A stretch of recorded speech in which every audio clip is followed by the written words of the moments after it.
Hey there, sleepyheads. Tonight's tale is earthy, joyful, and just a little bit smoky from the bonfire. We're wandering into the golden edge of autumn, a season not marked by pumpkin lattes or cozy playlists, but by sheaves of grain, blistered hands, and the unmistakable sound of laughter rising over muddy boots and full baskets. This evening we're heading back to a medieval village, not for war, not for plague, but for something altogether more human. The wild, raucous, and surprisingly touching ways peasants celebrated harvest time, before refrigeration, before supermarkets, before fall became an aesthetic. Harvest wasn't just a season, it was survival. And when the last sheaf fell, when the carts were full and the barns groaned with grain, the villagers turned their tired feet toward celebration. There were feasts made of whatever hadn't spoiled, bonfires tall enough to light up the treetops, dances that left the earth stamped flat, songs sung off-key in every corner of the commons. There were games, gifts, toasts, and even a peasant crowned Lord of the Harvest, just for a night. It wasn't all clean, it wasn't all pretty, but it was real. Earned, joy wrung from exhaustion. So tonight we're stepping into the firelight, into the music, into the scent of roasting onions and muddy ale-soaked boots, to remember that even in the grimmest centuries, humans made time to dance. Now, before we begin, tell me, where are you listening from? What time is it there? Is your window fogged from the evening chill, or are crickets still singing beyond the screen? Are you curled in fleece, sipping something warm, or listening from a porch swing, watching stars blink awake? Drop a little note below. I love knowing where in the world you're breathing in these stories. And if you haven't already, grab your softest blanket or your crunchiest snack. Something harvest-worthy. Maybe a slice of bread, maybe an apple, maybe just the promise of rest. Let the light dim now. Let the hush settle over your shoulders like a shawl woven by someone who once danced barefoot in the stubble of a cut field. Breathe in the scent of smoke and soil, breathe out the dust of long days, and picture yourself on the edge of the village green. The work is done, the last sheaf is tied, and someone hands you a cup of warm cider and says, "Tonight we feast." Close your eyes. In medieval Europe, time moved not by the clock, but by the crop. The ticking hands of labour were measured in furrow and rainfall, in the length of days and the lean of shadows.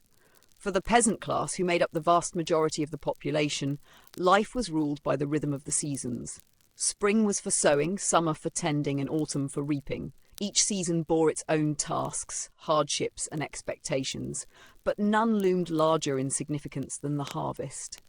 The harvest was more than a duty, it was the pivot upon which survival turned. If the yield was poor, winter would be cruel. If the weather betrayed them, if a late frost struck, or rain rotted the wheat on the stalk, it wasn't just unfortunate, it was catastrophic. There were no grocery stores to fall back on, no warehouses of surplus grain for the common folk. What the land gave, they kept, stored, milled and consumed, and what it didn't give, they did without. From the early days of August through the end of September, sometimes later depending on region and crop, entire villages turned into engines of toil. The reaping began with sickles in hand and sweat on brows. Men, women and even children joined in the labour. Crops like wheat, barley, oats and rye stood high and golden in the fields, waiting to be cut, bound and gathered before rot, theft or storm could claim them. To witness a medieval harvest was to witness coordinated chaos. Lines of reapers moved through the fields in unison, sometimes singing to keep rhythm. Behind them followed the binders, tying up sheaves with twine or stalks. The stronger folk carried these bundles to carts or thatch stacks for drying. Dust clung to every inch of skin, blades dulled quickly, fingers bled. But spirits, oddly, did not falter. This was the moment they had waited for all year, the moment when the land repaid their patience, when the toil of tilling, sowing and watching for signs finally gave fruit. There was pride in the work, even joy. Every basket filled, every sheaf lifted, was a small act of survival. But the end of harvest, that was sacred. There was a particular reverence for the last sheaf. No matter how hungry the village was, no matter how tired the workers grew, they would never rush it. It was customary in many regions to leave the final sheaf standing alone in the field, untouched until the rest had been gathered. It was not simply the last, it was the spirit of the crop itself.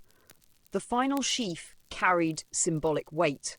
In some areas, it represented the corn spirit, the soul of the harvest. Cutting it was a ceremonial act, often done with a flourish. Sometimes it was cut by the eldest in the village.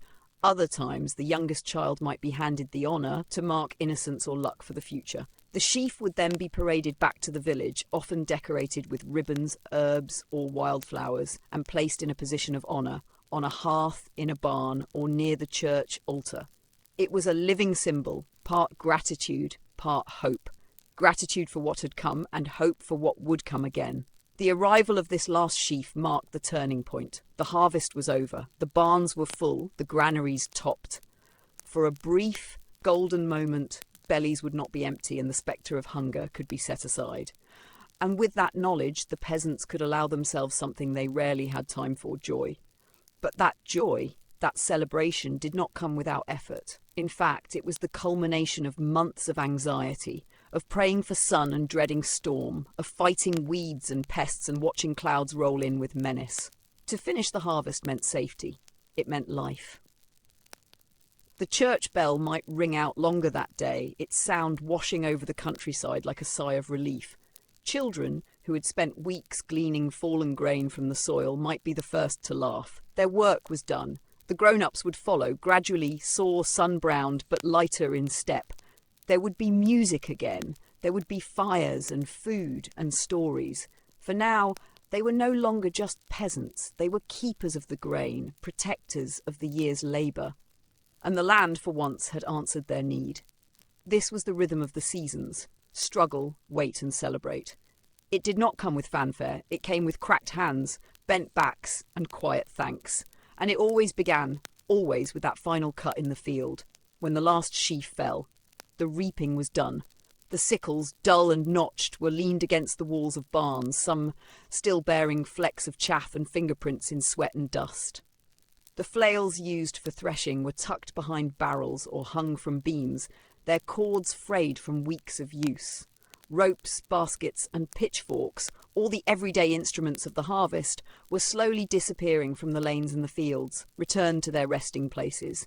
Even the oxen, weary from dragging carts over uneven paths, had been unyoked and rubbed down with straw.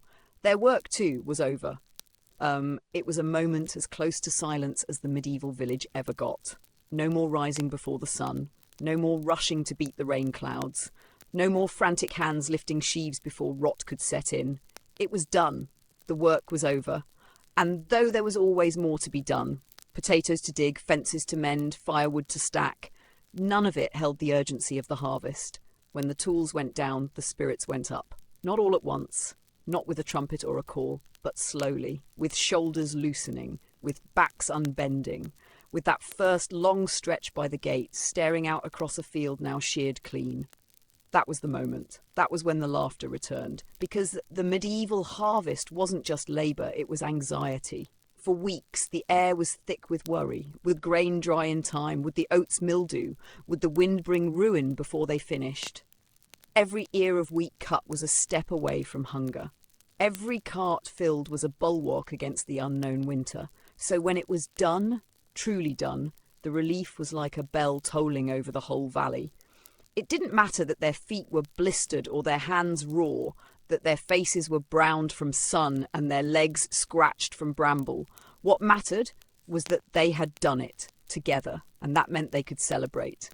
The earliest signs of celebration weren't the feasts or the dancing. They were smaller, quieter.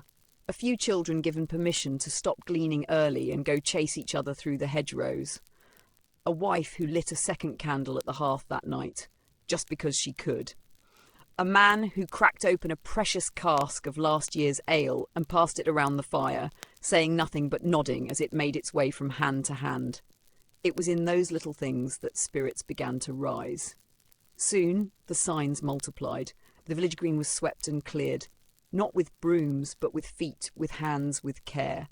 Logs were rolled into place for sitting, old benches dragged out from barns, someone fetched the dried apple rings from the rafters, someone else brought onions strung like garlands and hung them across a fence post. These were not rich folk, but they knew how to make do, and they knew how to celebrate what they had.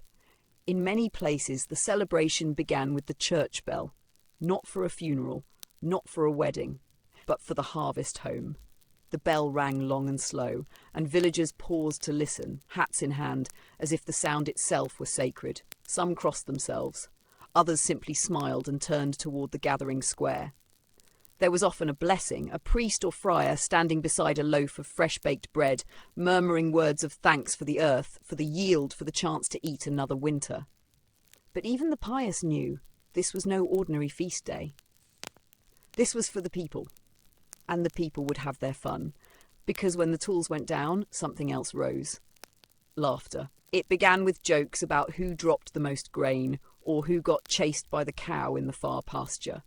It spread through teasing and mimicry, someone imitating old Thomas and his groaning knees, someone else pretending to fall asleep mid-sickle swing. The children joined in too, weaving through the adults with bits of straw in their hair, pretending to be field spirits or straw soldiers. And then, before anyone quite said the words, the party began. There might be a fiddler, or a drum made from a barrel lid and animal skin, or someone with a reed flute, piping the same 3 tunes they always knew. It didn't matter. What mattered was the sound. Something different from the silence of tension, the creak of burdened wagons. This was sound made for joy. Ale was passed around in shared jugs. Bread was broken, not sliced. The first bites were always the best, warm, rough-crusted, fresh from a communal oven that had glowed all day in preparation. On some tables there might be cheese wrapped in cloth or dried beans stewed with herbs. If they were lucky, perhaps a salted bit of pork or rabbit. No one went hungry, not on harvest night. And still, the spirits rose. There was dancing, awkward, stomping, sincere. Men in linen tunics twirling barefoot daughters. Grandmothers clapping along, cheeks rosy from cider. Couples slipping away from the crowd to steal kisses beneath thatched eaves, hiding smiles in the folds of aprons. For a people so often surrounded by hardship, this was life at its richest. Not because it was lavish, it wasn't, but because it was theirs. Because they had carved it out of the soil and the sweat and the ache. For one night, they didn't think about what came next. Not the snow, not the taxes, not the aching hunger that might still find them in February. Just the warmth, the bread, the music, the faces of neighbours who had bent beside them in the field and now danced beside them by firelight, and above all the knowledge, so simple and so grand, that they had done it. Across much of medieval Europe, the final moments of the harvest carried both symbolic and communal importance. While the cutting and collecting of grain was a labour-intensive task driven by urgency and necessity, the conclusion of the harvest was marked by specific traditions, chief among them the creation of the harvest knot and the ceremonial treatment of the last sheaf. The final sheaf of grain, often called the neck, the maiden, or the last bundle, was rarely gathered without some form of observance. In many rural communities, it was left standing for a brief period after the rest of the field had been cleared. This was not due to oversight or laziness, but out of respect for the land, the spirit of the grain, or even ancient customs that dated back to pre-Christian beliefs. There was a widespread idea, especially in agrarian regions of Britain, Ireland and parts of continental Europe, that the spirit of the crop resided in the last sheaf. To cut marked a kind of death, not of the field itself, but of the growing season. As such, it was approached with formality. In some cases, the villagers might gather to witness the act. The task could be given to the most senior labourer, or sometimes to the youngest child present, symbolising continuity and hope for the future. Once the last sheaf was cut, it was typically decorated. Women and children might weave flowers or wild herbs into it, or tie it with colourful ribbons if available. It could then be carried in a small procession back to the village or farmstead. Depending on local custom, the sheaf might be placed in a position of honour, sometimes above the hearth, sometimes in the barn, where it would remain through the winter as a token of gratitude and protection. In other regions, the last sheaf was fashioned into a doll-like figure known as the corn dolly, meant to house the spirit of the crop until the next year's planting. Alongside the last sheaf, the harvest knot was another common element in harvest end traditions. These were simple, often decorative arrangements made from braided stalks of wheat, barley, or rye. They varied by region, but generally featured a loop or heart shape, sometimes adorned with small tokens, a sprig of rosemary, a dried flower, or a bit of wool. These knots could be worn by reapers as a mark of pride, or presented as gifts to landowners, employers, or even sweethearts. The act of giving a harvest knot was not only symbolic of the work completed, but also of goodwill and the continuation of social ties into the long winter months. In certain parts of England and Scotland, the making of the harvest knot evolved into a competitive activity. Workers would try to outdo one another with more intricate weavings. This helped transform what might have been a solemn moment into one of celebration. Young men in particular saw the knot as a chance to impress young women, much like a festival ribbon or May Day flower. On manor estates, where tenant farmers and labourers worked the land for a lord, the final sheaf was sometimes delivered directly to the lord or his steward. It served as a gesture of thanks, not only for the land, but also to signal that the obligations of the harvest had been fulfilled. The lord might respond with a small feast, a gift of ale, or even coin. These gestures, while modest, reinforced the feudal relationship between landowner and labourer. Churches also played a role in the marking of the harvest's end. In some parishes, the last sheaf was brought to the church to be blessed. The tradition of the harvest festival, a service of thanksgiving for the year's yield, had medieval roots, even though the formal church-wide observance would not be fully institutionalised until much later. Nonetheless, priests and friars often encouraged the faithful to view the harvest not simply as the result of labour, but as a gift from God. A successful harvest was a sign of divine favour. A failed one could be interpreted as punishment or warning. The rituals surrounding the harvest knot and final sheaf were therefore more than quaint customs. They served a dual function, reinforcing community cohesion after a long and taxing period of labour, and embedding agricultural life within a broader framework of belief and meaning. These traditions helped villagers make sense of the cycles of scarcity and abundance, death and renewal, that define their existence year after year. The success or failure of the harvest was not viewed solely through the lens of agricultural knowledge or personal labour. Instead, it was deeply intertwined with religious belief and the natural world. Peasants understood that no matter how hard they worked, their success depended heavily on factors beyond their control. The timing of rain, the warmth of the sun, the absence of storm, and what they interpreted as the will of God. As a result, the end of the harvest season was often marked not just by communal celebration, but also by religious observance, a deliberate offering of thanks to both the church and the heavens. Across many regions of Christendom, the church positioned itself as the mediator between the people and the divine. A successful harvest was seen as a blessing from God, a reward for faithful living and hard work. Conversely, a poor yield could be interpreted as divine punishment for sin, moral failing, or the community's collective neglect of religious obligations. This theological framing was reinforced by the clergy, who used seasonal sermons and rituals to remind villagers of their spiritual duties. Harvest blessings often took place within or just outside the local parish church. The harvest home tradition, in which the final sheaf or a symbolic portion of the crop was brought into the church, varied in its details but shared a common intent: to consecrate the fruits of the land. The sheaf might be laid near the altar or at the foot of a saint's statue, accompanied by prayers of thanksgiving. In some areas, bread baked from the new grain was also offered. These acts acknowledged the divine role in earthly sustenance and reflected the central place of the church in the rhythm of agrarian life.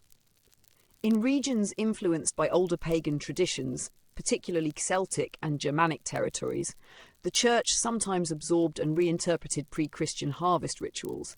For example, processions through the fields, offerings of grain, or symbolic gestures like sprinkling holy water on the soil were blended with Christian doctrine. Over time, saints became patrons of seasonal tasks: Saint Isidore for farmers, Saint Medard for good weather, and Saint Swithun in England, whose feast day in July was thought to predict rainfall patterns. These saints were invoked in prayers throughout the season, and especially at its end, when the community gathered to reflect on what had been gained or lost. Weather, naturally, was the other powerful force to which peasants turned their attention.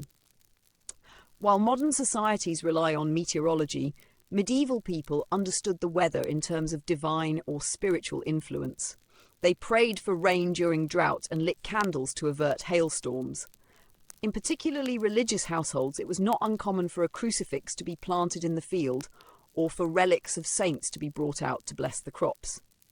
After the harvest, when the threat of immediate ruin had passed, these same people might hold a vigil of gratitude, thanking not just God, but the saints, the Virgin Mary, and even the local priest whose blessings were thought to carry real protective power.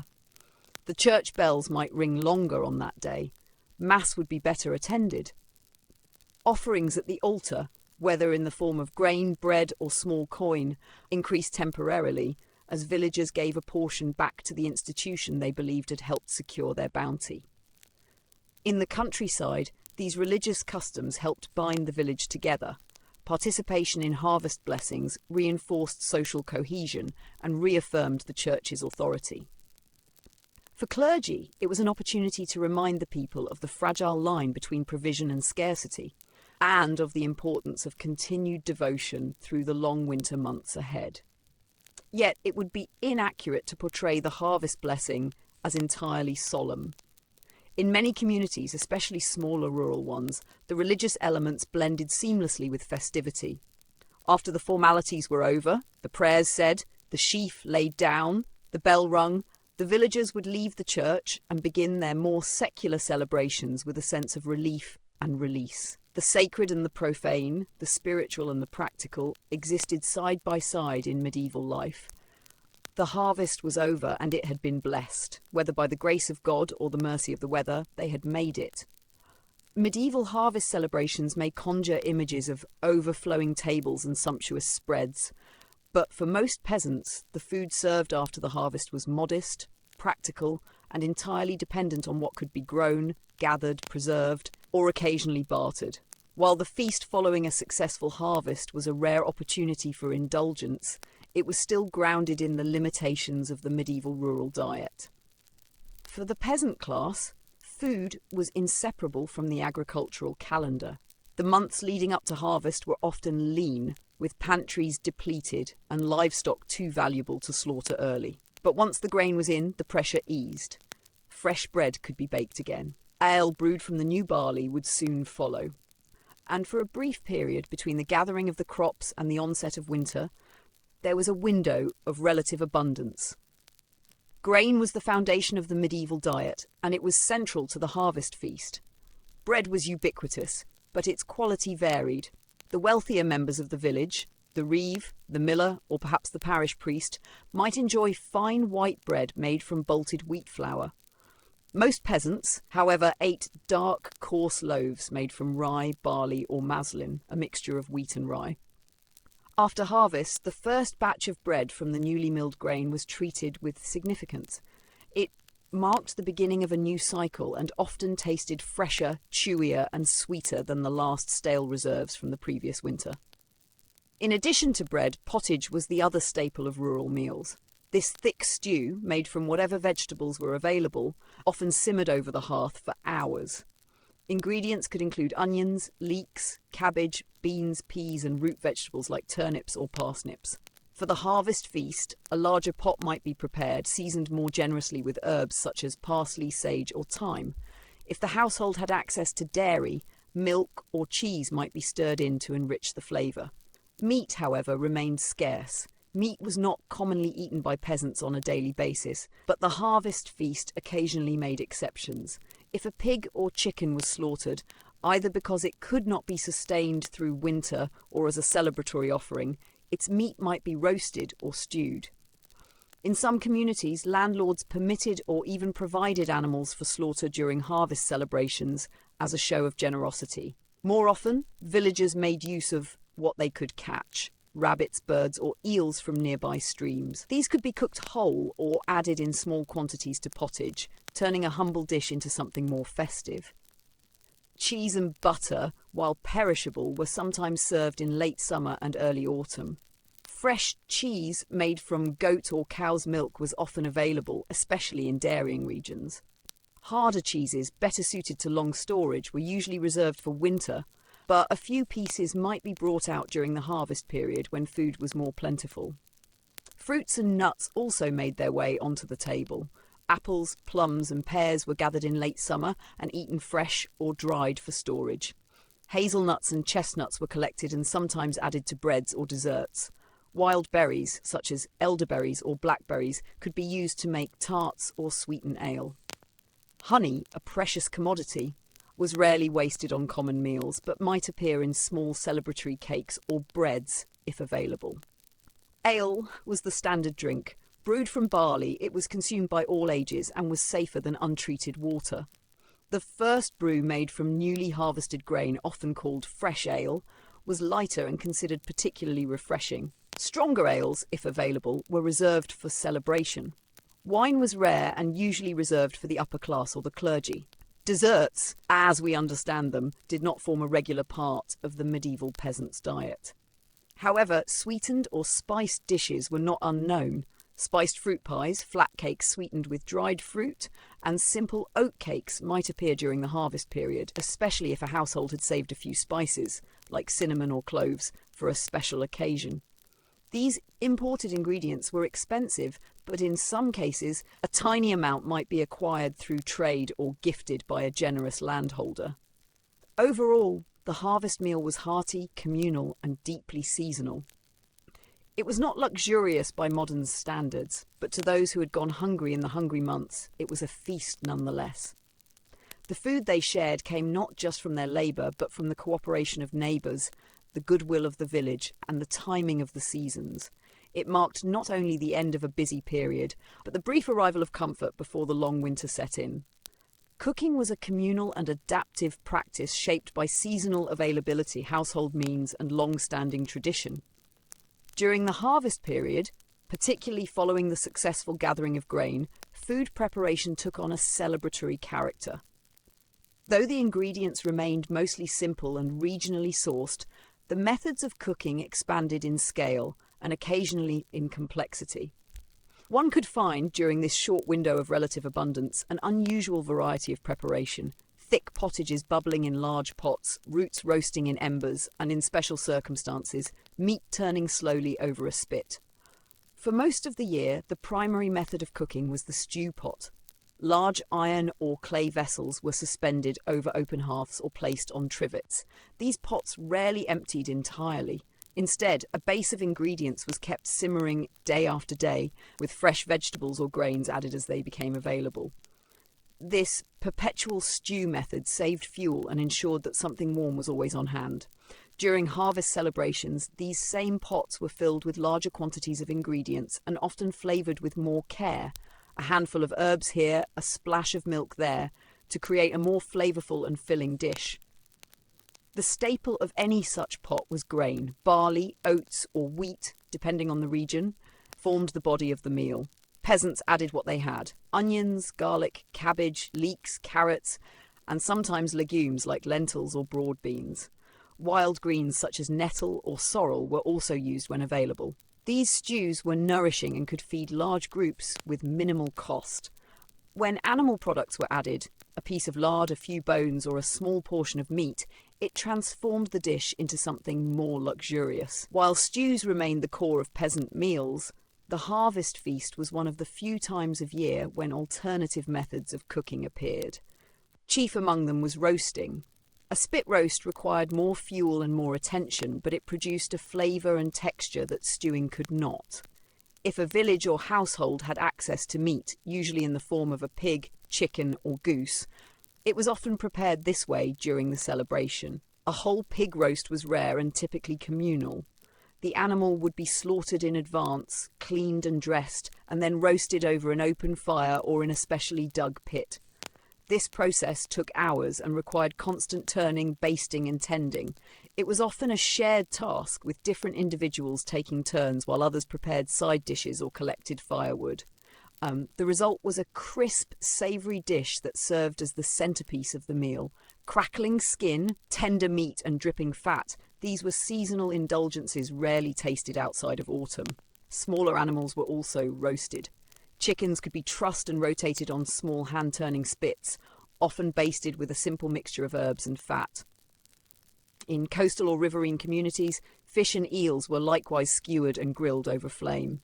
The presence of these foods at a harvest meal indicated a fortunate season or a generous landlord. In some areas, game, such as hare, pheasant, or partridge, might be presented, though such hunting rights were often restricted to the nobility. Peasants caught with such animals risked fines or worse, though some still managed it discreetly. Roasting did not exclude vegetables. Root vegetables such as onions, turnips, and parsnips were often buried in hot embers or placed on stones near the fire to roast slowly. This method drew out their natural sweetness and made them a favoured side dish during the harvest celebration. Baked apples were another treat, especially when paired with dried fruit or a drizzle of honey. In wealthier homes, such as the manor house of a village lord, the scale and variety of roasting expanded dramatically. Multiple spits could be found turning in a great hearth, and servants were tasked with the constant labour of preparing and seasoning. Spices imported through trade routes might be used in small quantities, giving the meats a flavour unfamiliar to most villagers. While peasants rarely participated directly in such feasts, the lord might invite tenants or labourers to share in a meal on the estate grounds, especially as a gesture of goodwill or obligation following the harvest. Ultimately, the appearance of roasting at a harvest feast represented a temporary departure from the usual rhythms of rural cooking. It was not everyday fare. It required planning, resources and time, all luxuries in a subsistence economy. But for one day, perhaps two, these meals were made not just to nourish, but to celebrate. More than any other food, bread marked the difference between abundance and want, between the fullness of the harvest and the hunger of late winter. During the harvest season, when the granaries were newly stocked and the mills turned steadily, bread reappeared on tables in greater quantity, sometimes even with variety. It was both practical nourishment and a visible sign of the year's success. The type of bread eaten by medieval villagers depended on geography, climate, and class. While wheat flour made the finest bread, light in colour, soft in texture, it was rarely accessible to peasants. Most villagers consumed what was known as black bread or brown bread, made from a mix of grains such as rye, barley, oats, and sometimes wheat if available. This bread was dense, dark, and fibrous, rich in bran and often coarse to the touch. It was filling and durable, suited to hard labour and long storage. In regions where maslin was grown, a field mixture of wheat and rye, bread took on a slightly different texture. Maslin flour produced loaves with more elasticity and flavour than pure barley or oat breads, making it one of the more desirable blends for the lower classes. These mixed grain loaves formed the majority of what was eaten throughout the year and were especially important after harvest, when newly milled grain was most available. The process of bread making was labour-intensive, particularly for peasants who did not have access to private ovens. Most rural households mixed their own dough at home, but relied on communal ovens, often owned by the manor lord or the parish, to bake their loaves. The dough was typically made from flour, water and salt, though some added a leavening agent, often a bit of old dough saved from the last batch. The loaves were shaped by hand and marked with a symbol, initial or pattern to identify their maker before going into the shared oven. After the harvest, there was sometimes enough grain to experiment with additional ingredients. Chopped nuts, dried fruit, or herbs like caraway or fennel might be added to celebratory loaves. These additions were minor, a few handfuls at most, but they transformed the bread from a daily necessity into something festive. On rare occasions, especially during the harvest celebration or a church feast, small sweetened rolls might be made using honey or leftover ale as an enriching agent. The bread served at the harvest feast was often baked fresh from the newly milled grain. The result was loaves that were lighter in colour, more fragrant and slightly less dense than those made from older reserves. This freshness was appreciated both for its taste and for what it represented, the beginning of a new cycle of provision. After months of eking out meals with stale bread or grain thinned with chaff, the return of full-bodied, hearty loaves was cause for satisfaction, even quiet joy. Leftover bread from the feast was rarely wasted. Stale slices were rehydrated in broth or ale, used to thicken pottage, or turned into trencher bread, thick slabs used as makeshift plates to soak up juices from stews and meats. These trenchers, after absorbing the meal, were either eaten or given to the poor. In wealthier households, they might be collected and distributed as alms. Though basic, bread held symbolic meaning in both religious and social life. The church often referred to bread as the staff of life, and it featured prominently in religious rituals. The Our Father prayer asked for our daily bread, reinforcing its spiritual as well as practical importance. At harvest time, loaves were sometimes blessed in church, either made into the shape of a sheaf or adorned with a cross. The act of breaking bread during the celebration was both a literal and symbolic expression of communal unity. In many rural communities, the baking of bread was also a social task. Women worked together to grind, knead, and shape loaves, often while exchanging news or gossip. Children might be tasked with collecting firewood or tending the fire. During the harvest period, this collective effort took on an added sense of accomplishment, as the ingredients came directly from the villagers' own labour in the fields. For the medieval peasant, bread was not simply food, it was the result of months of effort: sowing, weeding, reaping, threshing, winnowing, milling, and finally baking. When served at the harvest feast, each loaf represented more than nourishment. It was proof that the land had yielded once again, and that, at least for now, the village could eat. For medieval villagers, bread may have been the backbone of survival, but it was ale that brought warmth to the belly and lifted spirits around the fire. Just as the harvest provided the grain for fresh loaves, it also meant a renewed supply of barley for brewing. In fact, the very same grain that filled the ovens also filled the brewing vats, making the post-harvest period a time of both nourishment and cheer. Ale was the most commonly consumed beverage in the medieval village. Not only was it safer than water, which was often contaminated by waste or runoff, but it also provided essential calories and hydration. Children drank it, the elderly drank it, and even monks included it in their daily ration. The ale brewed in peasant households was not the strong, hoppy drink we might imagine today.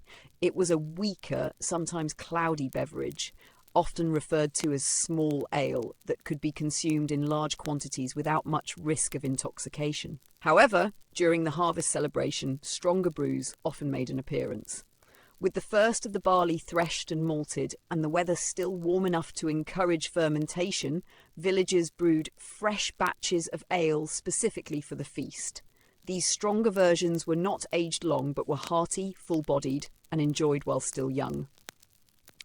In some households, small quantities of herbs or berries were added to enhance flavour. Yarrow, juniper, or elderflower, for instance, though hops were not widely used in England until the later medieval period. Brewing was typically managed by women, particularly in peasant households. Known as alewives, they bore the responsibility of fermenting the household drink, monitoring the mash, and ensuring it was properly strained and cooled.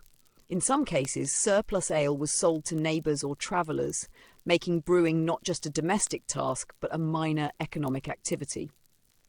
During the harvest period, this practice intensified, with extra batches brewed to supply the wider village for the upcoming celebration. Ale was transported in wooden buckets or jugs, sometimes served in communal cups or passed around in shared vessels. There were few formalities. A ladle might be dipped in and handed off from person to person. What mattered most was not the serving method, but the presence of ale itself, a welcome sign that the hard work of the harvest had come to an end. For those who had access to bees or lived near woodland apiaries, mead was another option. Mead, an alcoholic drink made by fermenting honey with water, was considered a luxury in many parts of rural Europe due to the cost and scarcity of honey. But when it did appear, especially at harvest time, it was savoured. Mead was often thicker, sweeter, and far more potent than ale. A small cup could induce cheer, or, if consumed unwisely, a deep sleep. It was often reserved for special occasions such as feast days, weddings, or communal gatherings, like the harvest home. The presence of mead at a peasant feast usually meant one of two things. A generous landlord had gifted it as part of the celebration, or a particularly successful summer had allowed a family to spare a few combs of honey from their hives. In either case, it was poured carefully and consumed slowly, a rare treat amidst more humble fare. The harvest celebration was one of the few times in the year when even the poorest villagers might enjoy drink without strict rationing. While moderation was always encouraged by the church, and drunkenness technically frowned upon, local priests often turned a blind eye during harvest time, recognizing the event as a necessary release of communal tension. It was not uncommon for ale-fueled songs to echo through the village well into the evening, or for the clumsy footfalls of dancing peasants to leave muddy tracks across the green. Drinking during the harvest was both a social and symbolic act. It marked the transformation of grain, once standing in the fields, into sustenance in liquid form. It celebrated not just survival, but renewal. Ale and mead were toasts to the soil, to the labour of neighbours, and to the tenuous promise of another year's provision. And so, with a slab of bread in one hand and a wooden cup in the other, the medieval villager raised a drink not only to the harvest, but to one another, to the tools set down, the barns filled, and the fire-lit evening ahead. With bellies full of fresh bread and ale warming their limbs, the villagers made their way from hearths and bakehouses to the open space where celebration truly took form, the village green. If the harvest marked the end of toil, the green marked the beginning of joy. A communal patch of trampled earth and hardy grass that, for most of the year, served as grazing ground, meeting place, or quiet thoroughfare. But during harvest time, it became something entirely different, a stage for festivity. There were few official structures to the celebration. It was not planned in the way of modern festivals with timetables and written programs. Rather, the event unfolded through shared memory and custom. People simply knew what to do.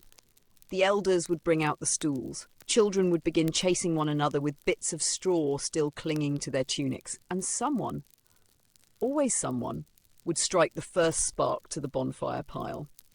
The fire was not just symbolic.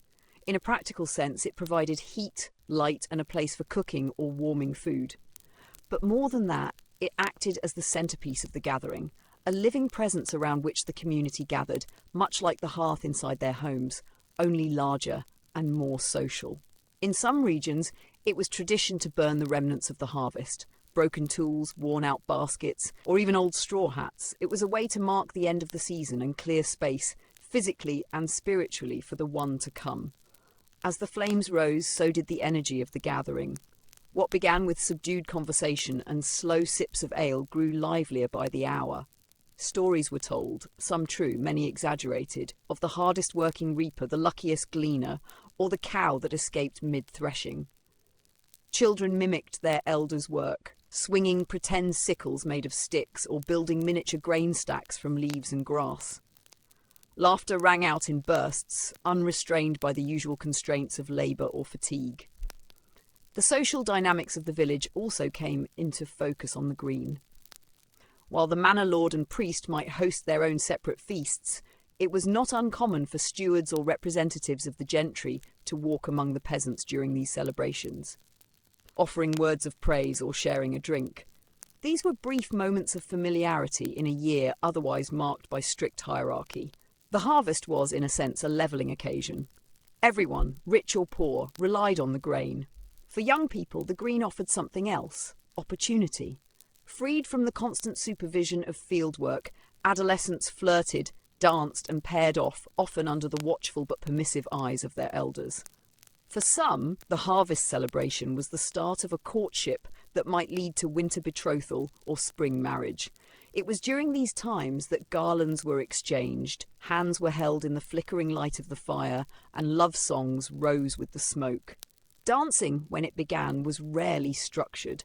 Villagers stomped and spun in simple circles, often to the sound of a drum or pipe. Those who knew the steps taught them to others. Even those without musical instruments found rhythm in clapping, stamping, or singing. The music was repetitive and lively, designed not for performance but for participation. Vendors might appear, depending on the size of the settlement and its connections. Travelling peddlers or local craftsmen could offer ribbons, sweet cakes, carved toys, or trinkets made of tin and bone. These were rare purchases for villagers, and many came to the green with a single coin to spend, a small reward for months of toil. As darkness deepened, torches were lit and more wood piled onto the fire. The green pulsed with light, shadow and movement. Dogs lay beneath benches, chickens were chased back to their coops, and older villagers leaned close together on logs, murmuring about winters past and the signs of the coming one. But for this night, no one went early to bed.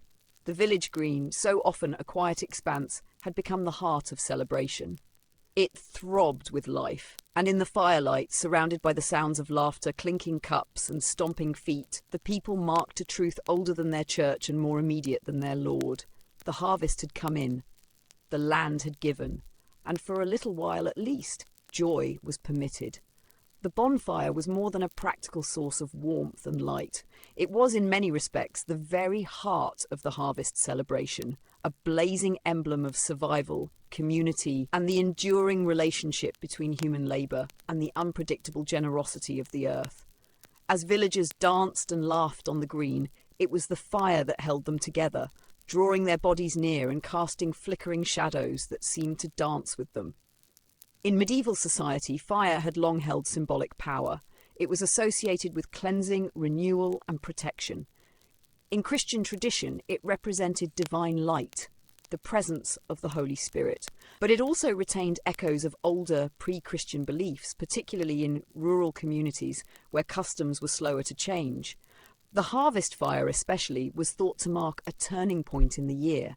With the last sheaf cut and the grain stored, the agricultural calendar pivoted from growth toward rest. The fire helped close that cycle, burning away the remains of the past season and purifying the space before the long winter. The construction of the harvest bonfire was often a communal task. Wood had to be gathered, not an easy thing in some parts of Europe where timber was controlled or limited and dry kindling found. In some traditions, straw from the final gleanings or unusable thatch from old roofs was added to the pile, as were broken tools or worn-out baskets. The idea was to make symbolic offerings of the labour that had sustained them. These items, no longer useful, were given to the flames as a gesture of release. In burning them, villagers made room, physically and spiritually, for what was to come. When the fire was lit, usually near sunset, it became the natural gathering point. The youngest might be given the honour of striking the first spark, or a respected elder might step forward with a smouldering brand from the hearth. There was no uniform ritual. Customs varied from one region to another, but the meaning was broadly understood. As the flames rose, so did the spirits of the village. The fire also served as a kind of open-air hearth, allowing for the continuation of cooking and sharing long after the sun had set. Pots of pottage were kept warm beside the coals. Apples were roasted on sticks. Flat cakes were sometimes toasted on heated stones. Children threw in nutshells and watched them crack, while adults gathered in small knots to sip ale and exchange stories. In some regions, especially in parts of the British Isles and Central Europe, traditions developed around jumping the fire or running through its smoke. These acts were believed to bring good luck, health, or fertility. Young couples might leap hand in hand over the outer embers. Others passed through the smoke to burn away illness or misfortune. Though such rituals were often discouraged by church authorities, they persisted in many rural communities well into the later medieval period, evidence of the enduring blend of Christian belief and folk custom that shaped village life. The spectacle of the fire also carried social weight. In a society where darkness often signalled danger or limitation, the sight of a controlled blaze was both reassuring and awe-inspiring. For villagers who owned no candles or lamps, who rose and slept with the sun, the fire offered something rare, an extension of the day.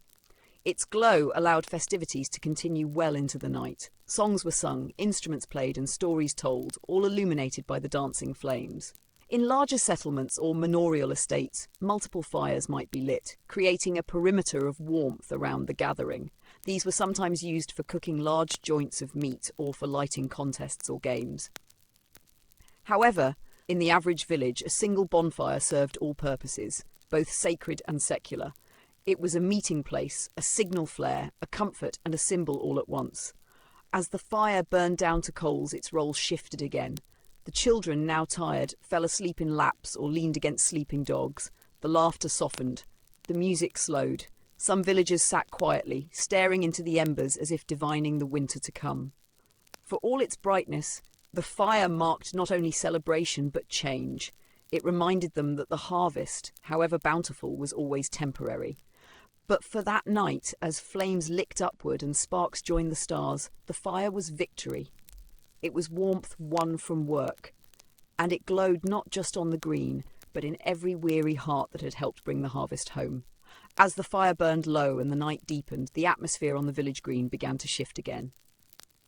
The frantic energy of the early feast gave way to something more rhythmic, more collective, and often more physical. Once the food was eaten and the stories were told, villagers turned to an even older form of celebration, the dance. Music had no fixed form in most medieval villages. There were no orchestras, few instruments beyond the occasional pipe, tabor, or drum, and certainly no written sheet music. Instead, rhythm came from what was available: the stamping of boots, the clapping of hands, the beat of spoons on bowls, and the rise and fall of human voices. In this context, dance was both spontaneous and communal, passed down through memory and repetition rather than formal instruction. Circles were the most natural shape for peasant dancing, inclusive, flexible, and easy to follow. Men and women, young and old, joined hands or linked arms, stepping in time around the fire or across the trodden earth of the green. These circle dances, sometimes called carols in contemporary writings, had simple, repetitive movements. A few steps forward, a few steps back, a turn to the right, a turn to the left. Enough pattern to feel familiar, but enough looseness to allow for improvisation. In many villages, the steps themselves were secondary to the spirit of the occasion. Dancing after the harvest was not about skill or grace. It was about togetherness and the physical expression of relief and joy after months of labour.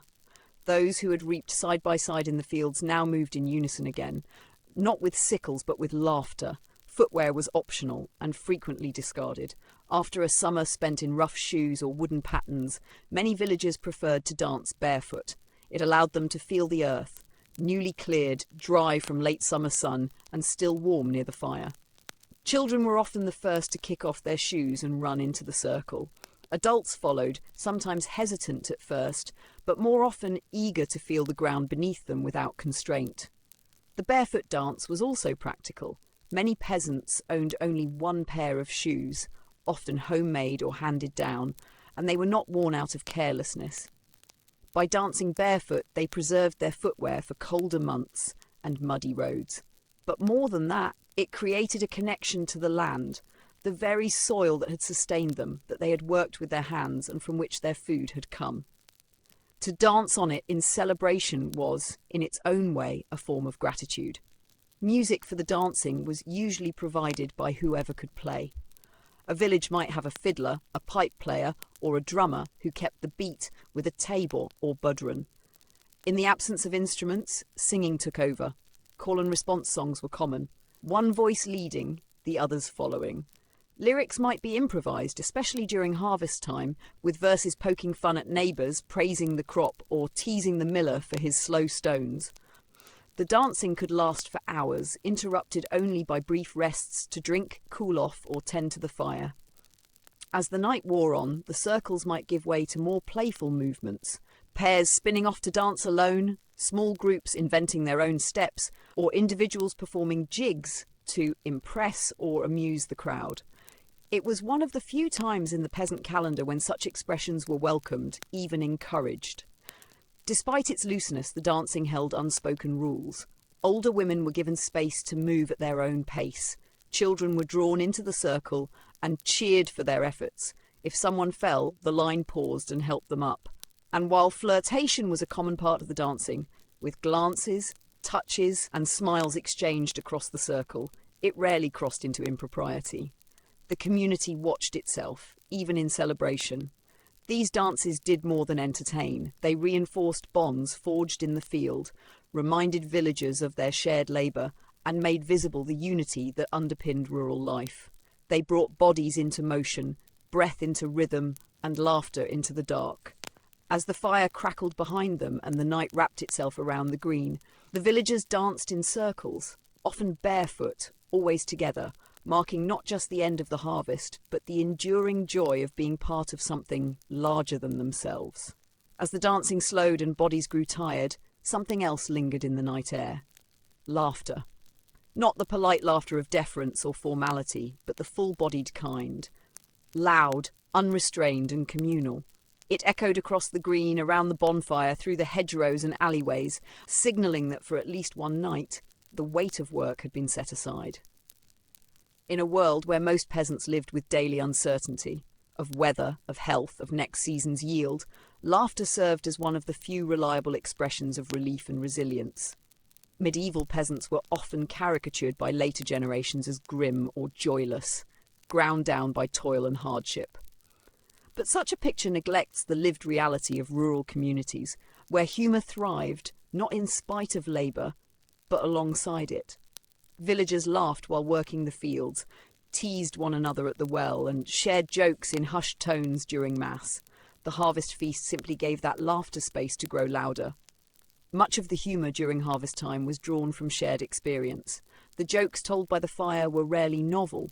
They were familiar, sometimes crude, often repeated from one year to the next. But they resonated precisely because they were rooted in the day-to-day life of the village.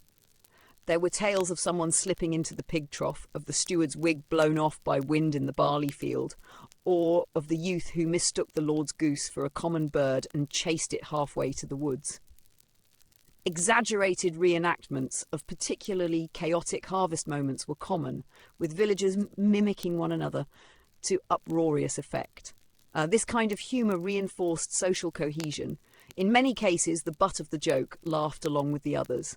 Mockery was affectionate, not cruel, and it served as a kind of social levelling, a way to draw people back into the circle after weeks of hierarchy and pressure. Even the reeve or the priest might be teased gently, their authority momentarily softened by ale and goodwill. Children, too, participated in the revelry.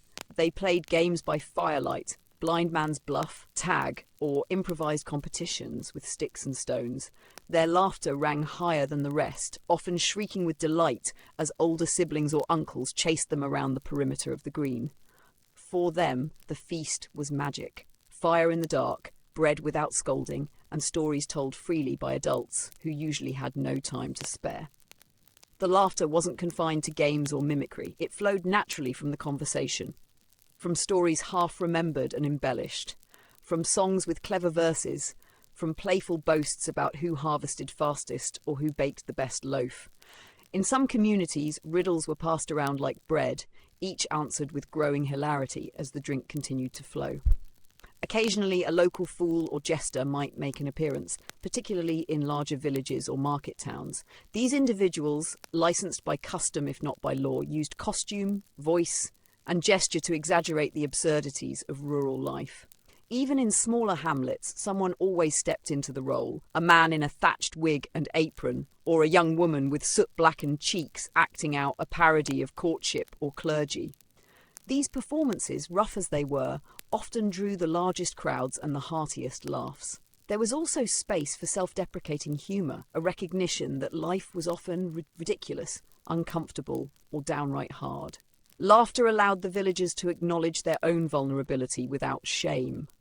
It was a defence against fear and hunger, against frost and failure. In many ways, it was the loudest, most genuine expression of gratitude they could offer, louder than hymns, more heartfelt than formal prayers. The church, while cautious of excess, generally tolerated the laughter of harvest time. So long as it did not spill into profanity or disorder, it was seen as a harmless, even healthy, outlet for a people whose lives were otherwise bound by necessity. Laughter, like the fire in the dance, was part of the cycle of rest after labour. And when the embers began to cool and the crowd began to thin, it was the laughter that lingered. In the quiet that followed, after the ale was finished and the last song hummed, the memory of shared joy endured. The laughter of the green, the firelight flickering across faces, and the warmth of company in the darkness reminded every villager of something simple but essential. They had made it through the harvest. Together. And if the grain was their sustenance and the fire their symbol, then laughter was their thanks. As the last of the laughter died down and the fire's glow softened to embers, another sound often rose to take its place. Slower, steadier, carried by voice more than instrument. Song. In the medieval village, Music was not a luxury or performance reserved for the few. It was woven into the fabric of daily life, sung in the fields, hummed at the spinning wheel, chanted during religious rites, and belted out during times of celebration. At harvest, when the tension of survival gave way to gratitude and relief, these songs took on a special meaning. They were as essential to the feast as bread and ale, as timeless as the grain cycle itself. The tunes sung at harvest were rarely written down. They were passed orally from one generation to the next, their lyrics shaped and reshaped by time, dialect and memory. What one village sang, another might not know, but everywhere the themes were similar. They told of abundance and hardship, of soil and sweat, of lovers found in the wheat rows and losses buried with last year's frost. These were not polished compositions, but working songs rooted in the lives of those who sang them. Some ballads were centuries old, their origins lost to time. Others were more recent inventions, crafted from the year's particular harvest, referencing a dry spring, a late frost, or the stubborn cow that ate through the barley fence. Humour featured heavily. So did sorrow. But above all, these songs were communal. Everyone joined in, regardless of voice or skill. Typically, a strong singer would begin, often an older woman, a shepherd, or someone known for leading work songs in the fields. The first verse would rise alone, setting the pace and key. Then the others would join for the chorus. These refrains were often simple and repetitive, allowing everyone to participate. In a society where many could not read, the shared memory of song created unity. Some songs were celebratory in tone. They praised the bounty of the earth, the return of bread, or the simple joy of full stomachs. A popular English refrain, likely developed from older pagan rituals but given Christian overtones, might begin, "Sing we now the harvest in, thanks be given for grain and skin." Here, skin referred to the ale barrel, a reminder that food and drink were praised together. Others were more narrative. They told of mythical harvest spirits, or of a maiden lost in the fields, or of a ploughman who tricked death by scattering seed in his path. These songs blended folklore with realism, blurring the line between memory and myth. Listeners nodded along not because the tales were true, but because they felt true. They resonated with the rhythm of village life. In areas with stronger ecclesiastical influence, religious hymns also found their place in the evening. These were often sung in Latin or in vernacular translations, offering thanks to God or the saints for the safe gathering of crops. Villagers might join in with familiar refrains or simply hum along while the more literate sang the verses. Such hymns added a sense of solemnity to the celebration, a reminder that beneath the dancing and drinking lay an acknowledgement of divine providence. Instruments, where available, accompanied the singing. A pipe made of bone or wood, a tabor drum, or even a simple lyre might be brought out for the occasion. However, in many villages, music was entirely vocal. The human voice, whether cracked, strong, youthful, or weary, was the principal instrument, and the green it served as a natural stage. Singing often continued well after dancing had ceased. Those too tired to move could still raise their voice. As the night wore on, the songs grew slower, softer, more reflective. Some verses wandered into lullabies, others into prayers. Elders sang of harvests long past. Young people listened or joined in, building the memory that they would one day carry forward. When the singing finally faded into silence, it did so without formal end. One voice would fall away, then another, until only the crackle of coals remained. But the tunes lingered, etched in memory. In the months to come, they would be hummed while chopping wood, whispered while feeding livestock, or sung softly while kneading dough. For the medieval peasant, these ballads and folk songs were more than entertainment. They were a record of the land, of the labour, and of the life they shared. And so around the dying fire, the rafters of the green, the open sky, the thatched edges of nearby homes, shook not from grandeur, but from the simple, enduring power of song. Though the human voice carried most of the music during harvest celebrations, the presence of instruments, when available, elevated the occasion. Not every village had musicians, and certainly not trained ones, but those fortunate enough to include a piper, drummer, or travelling minstrel in their gathering found the energy of the feast greatly enhanced. The shift from song alone to song, accompanied by sound, added rhythm, volume, and movement to the festivities. It gave structure to the dancing and brought excitement to the quiet lulls between courses and conversations. Medieval instruments were often handmade or passed down through generations. They varied greatly by region, availability of materials, and local tradition. In many rural villages, the most common were simple drums, reed pipes, and stringed instruments like the lyre or the fiddle. Percussion, above all, was accessible. A frame drum stretched with animal hide, struck with a stick or hand, could carry the beat for a dance without much need for refinement. Children sometimes mimicked the sound using spoons on pots or stones, adding their own irregular contributions to the rhythm. The pipe, a simple wind instrument carved from wood or bone, was especially popular for outdoor gatherings. The high-pitched melody cut through the noise of the crowd and could carry over long distances. Pipe players were often self-taught, learning the melodies by ear and perfecting them through repetition during village gatherings, fairs, or church festivals. These melodies, like the ballads themselves, were rarely written down. Instead, they lived in memory and were shaped by the hands and breath of the player. If a village had the good fortune of a visiting minstrel or travelling musician, the harvest celebration took on an added flair. These performers often moved from town to town, singing for coin or food, and brought with them stories, new tunes, and songs that villagers would not have otherwise heard. While some minstrels were attached to noble households and thus less likely to perform for peasants, others earned their living among the common folk. They carried small harps, portable fiddles, or even rudimentary bagpipes, and performed satirical ballads, romances, or moral tales with music interwoven throughout. A visiting musician was often treated with great respect. Though not wealthy themselves, they were regarded as learned in their own fashion, carriers of tales, news and melodies from distant places. They were sometimes given the seat of honour near the fire, offered the best cup of ale, and invited to extend their stay by a night or two in exchange for more songs. For peasants who rarely travelled beyond their parish boundary, the minstrel's tales offered a fleeting glimpse of the wider world. Drums held a special place in the rhythm of the evening. Played in tandem with pipes or vocals, they provided the underlying beat for circle dances and processions. A tabor, a small side drum often suspended from the wrist, was among the most common. It could be played with one hand while the other operated a pipe, allowing a single musician to lead both rhythm and melody. Larger drums, though less common in small villages, might appear during harvest in larger settlements, particularly if a local guild or manor provided entertainment. It is important to note that instruments were not always welcome within the church, particularly in liturgical settings. Many clergy viewed secular music, especially when accompanied by dancing and drinking, as morally suspect.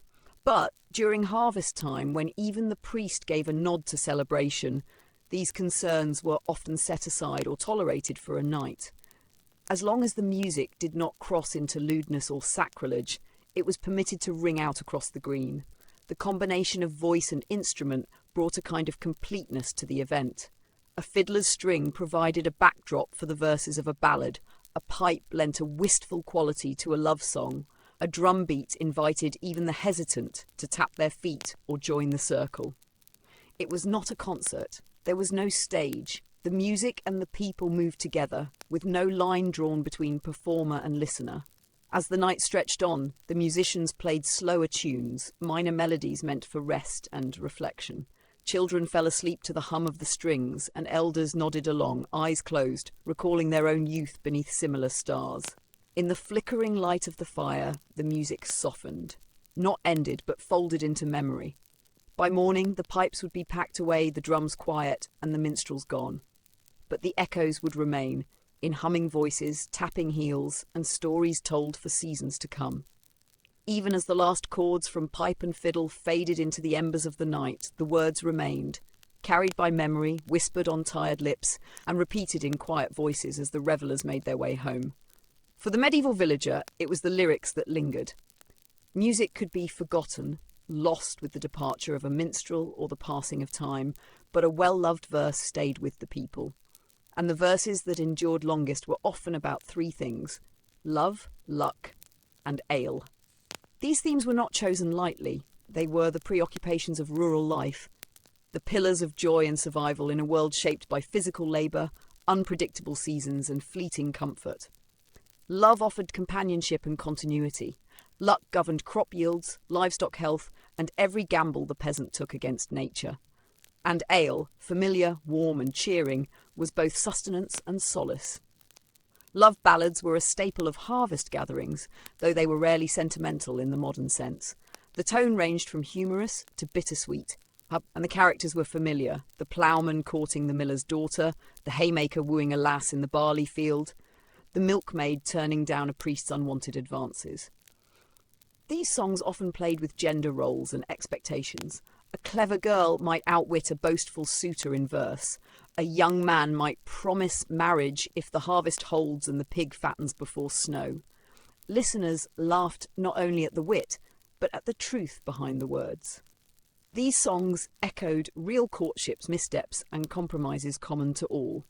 Importantly, love lyrics were also performative. Sung in the presence of one's neighbours, they allowed for flirtation without direct confrontation.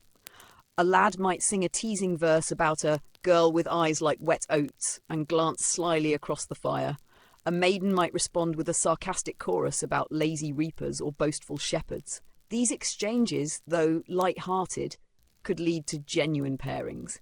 In a time when opportunities to speak freely were limited, especially between unmarried young people, song provided a safe, playful medium. Equally popular were songs of fortune and fate, verses about weather, wages, and whimsical misfortunes. These luck songs often blended superstition with experience. One might warn against reaping under a full moon, or praise the family whose grain never spoiled thanks to a charm tied in the rafters. Lyrics described improbable events: hens laying golden eggs, a man finding coin in a molehill, or a widow's cow producing mead instead of milk. These tall tales brought laughter, but also served a purpose, reminding the listeners that chance ruled much of life, and sometimes all one could do was accept it with humour.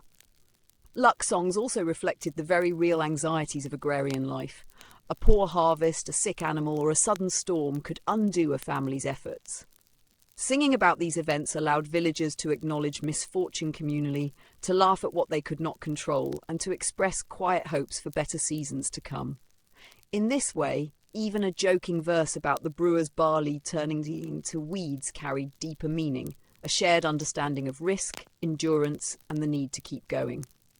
And then there were the ale songs.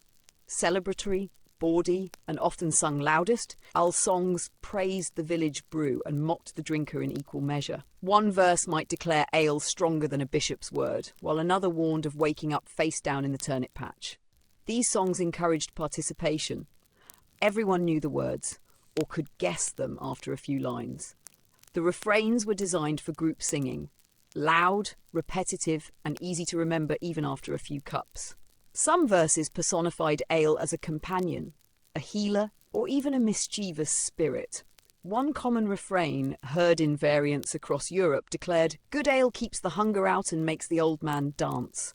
These lyrics, though humorous, hinted at ale's broader role in medieval life, not just as a drink, but as part of daily sustenance, safer than most water and rich in calories.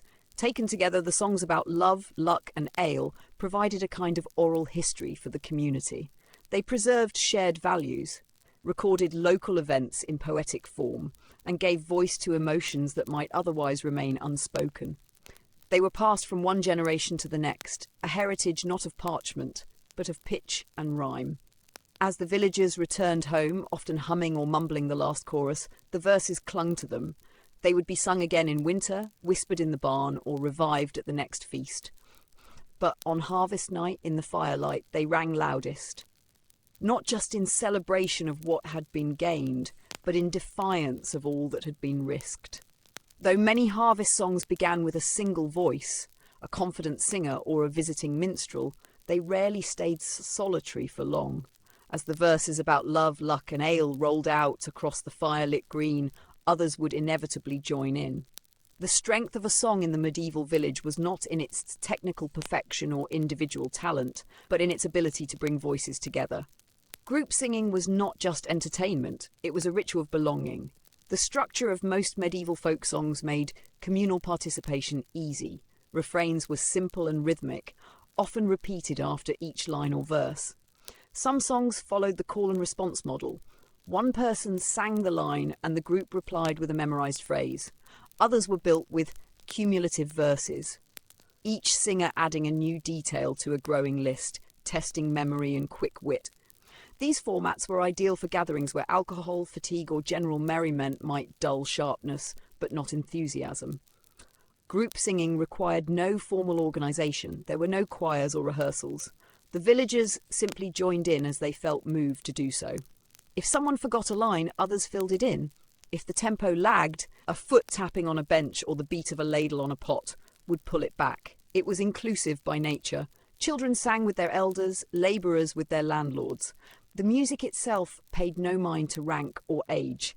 This inclusivity was especially significant in a society so structured by hierarchy. The feudal world rarely offered peasants a space where voices carried equal weight. In song, however, everyone contributed. Even the shyest villager could mumble along during the chorus, their voice lost in the crowd, but still part of the whole. For that reason, singing became more than amusement. It became a rare act of social unity. Communal singing also allowed the village to tell its own story. The lyrics might reference real events, a barn that burned, a child born on Lammas Day, or the mishap when the ox cart overturned in the stream. Everyone present knew the details, and everyone knew the people involved. To sing about them was not to gossip, but to immortalise the incident in laughter and memory. These verses would sometimes be carried forward into future years, slightly altered or embellished, forming an evolving local folklore set to melody. There was also practical benefit to singing together. The rhythm of song encouraged synchronisation, not only in dance, but in clapping, stomping, and even in drinking. Shared music helped regulate the flow of celebration. It provided a natural way to rouse a weary group or to calm a rowdy one. Songs that began in fast, energetic tempo might end in slow harmony, easing the crowd toward rest. In this way, music served as a gentle governor on the tone and pace of the evening. Religious authorities, though occasionally wary of the content of secular songs, generally accepted communal singing when it fostered good order and harmony. Many harvest festivals began with a formal church blessing, followed by hymns of thanksgiving. Once those were concluded, the clergy often allowed villagers to shift into their traditional music without interference, provided the lyrics remained within the bounds of decency. The seamless transition from hymn to folk tune, from Latin verse to vernacular ballad, was typical of medieval celebrations. The sacred and the secular were not sharply divided, but often coexisted in the same breath. By late evening, the songs often mellowed. Allah made the notes rounder, the voices louder, and the laughter more frequent. Even when the fire dimmed and some families made their way home, a smaller group might linger, seated on the ground, arms around shoulders, swaying to slow refrains. These quieter moments of song were no less communal. In fact, they were often more intimate. The large choruses gave way to low harmonies, lullabies, and the kinds of songs that only made sense when shared under stars.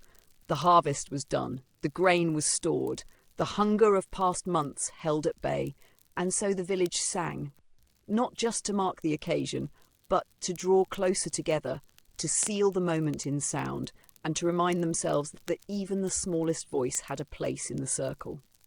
In the end, it was not the strength of the singer, but the willingness to join in that mattered most. After the voices fell quiet and the final verse drifted into the cool night air, another kind of rhythm took hold. It began subtly, a foot tapping near the fire, the shuffle of leather soles on hard-packed earth, a quick nod between neighbours, and then, as if by instinct, the dance began. In the medieval village, dancing was the natural continuation of music and song. It required no stage, no instruction, and often no instrument beyond the beat of a drum or the memory of a tune. What mattered was movement, and more importantly, movement shared. During the harvest celebration, dancing was not confined to performers or skilled dancers. It was open to all who had the energy or the desire to join. The most common forms were line dances, jigs and reels, simple, energetic styles passed down from one generation to the next through imitation rather than formal teaching. Line dances often began with a leader, someone confident enough to take the first steps, followed by others who fell in behind, mimicking the movements as best they could. These lines twisted and turned across the green, weaving between fires and benches, arms swinging in rhythm. The steps were not complicated. A few hops, turns, or heel taps were all that was needed to turn walking into dancing. Jigs and reels tended to be faster, more vigorous, and often paired dancers together. While group dances emphasized unity, these partner dances brought an element of playfulness and sometimes flirtation into the mix. Boys might challenge each other to mimic difficult footwork, kicking higher or spinning faster, while girls clapped and laughed from the sidelines before joining in. Couples circled and swapped partners, allowing brief moments of hand-holding or laughter to pass between them. Interactions that, in any other context, might be considered too forward or improper. Though there was no formal dance floor, the ground itself bore the marks of the celebration. Dust rose as feet stomped in time, creating a haze that mingled with the smoke of the fire. Grass was flattened, patches of earth worn smooth by repetition.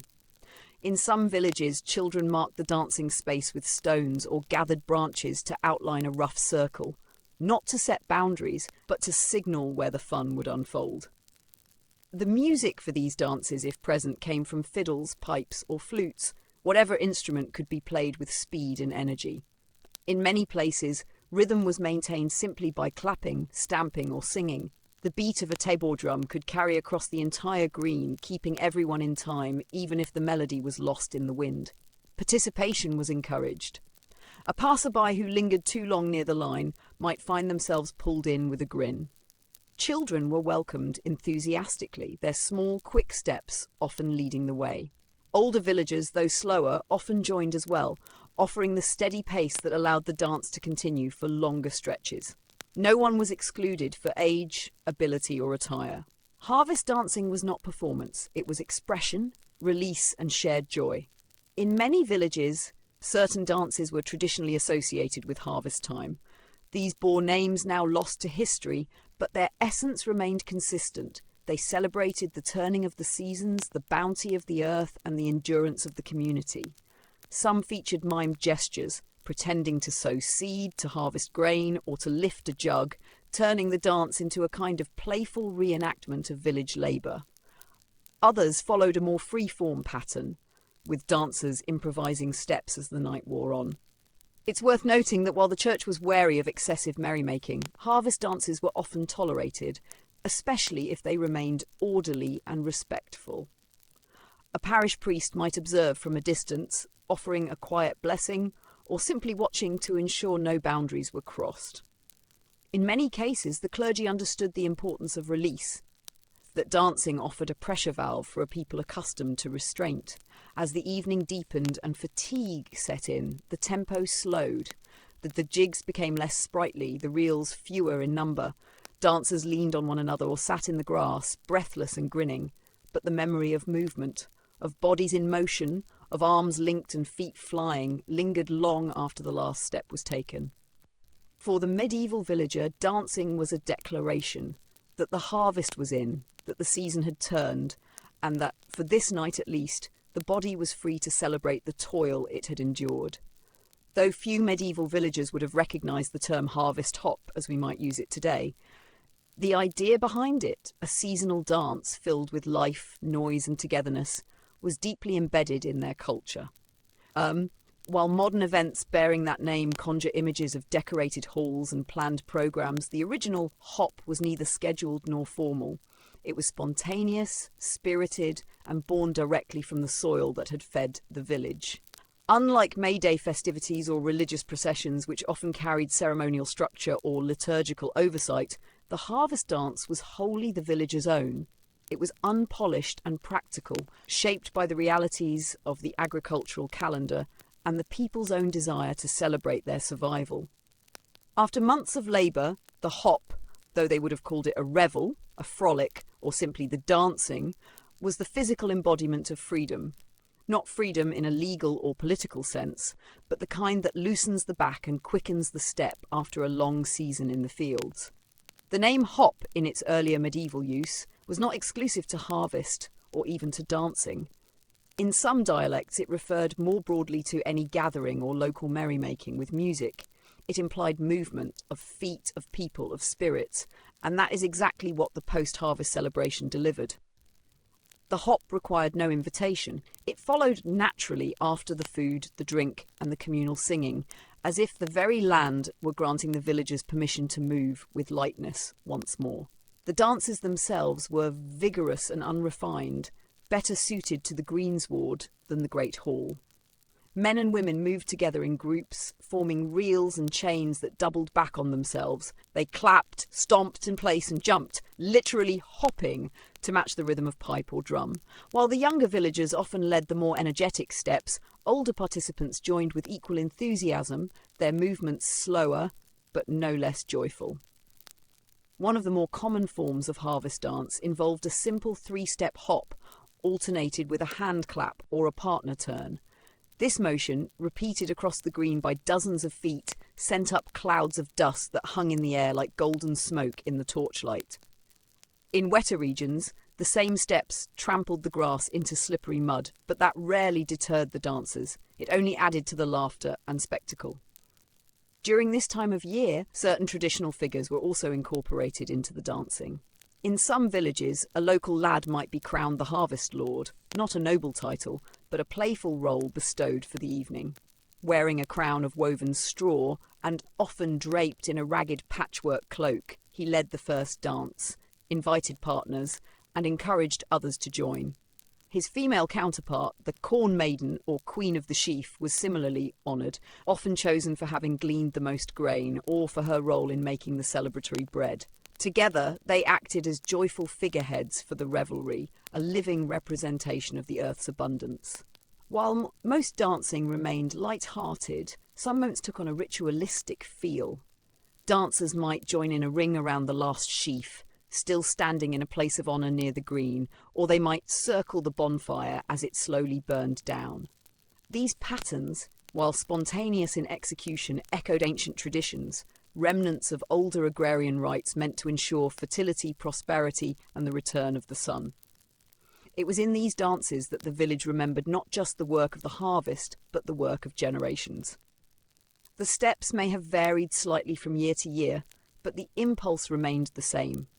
To dance after the harvest was to affirm life, to mark survival, and to bind the community together through motion, laughter, and rhythm. As the night wore on, the pace of the hop slowed, but it rarely ended suddenly. Rather, dancers peeled away one by one, their energy spent, their tunics damp with sweat. Some lingered on the edges of the green, swaying to an invisible beat, while others collapsed onto benches or grass, still grinning from the effort. By the time the final pair spun to a halt, the stars had shifted, and the village rested once again. The harvest hop, whatever name it bore in a given region, was not just a dance. It was the final act of gratitude. No curtain fell, no applause followed, just the warmth of tired limbs, the closeness of neighbours, and the quiet knowledge that for this year at least the fields had answered. As the final dancers drifted from the green, breathless and flushed, there remained a lingering awareness that much more had occurred than a simple evening of shared movement.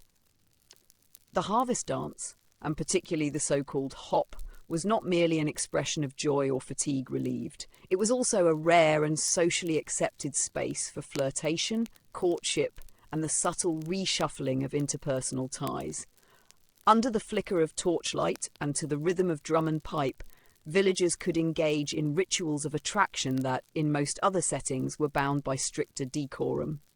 In medieval society, particularly in rural communities, opportunities for public mingling between unmarried men and women were limited.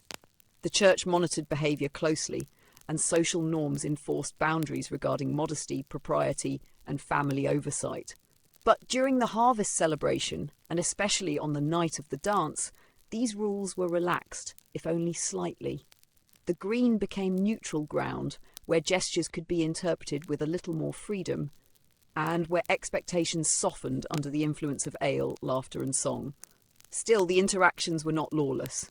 Social rules remained, often unwritten but widely understood.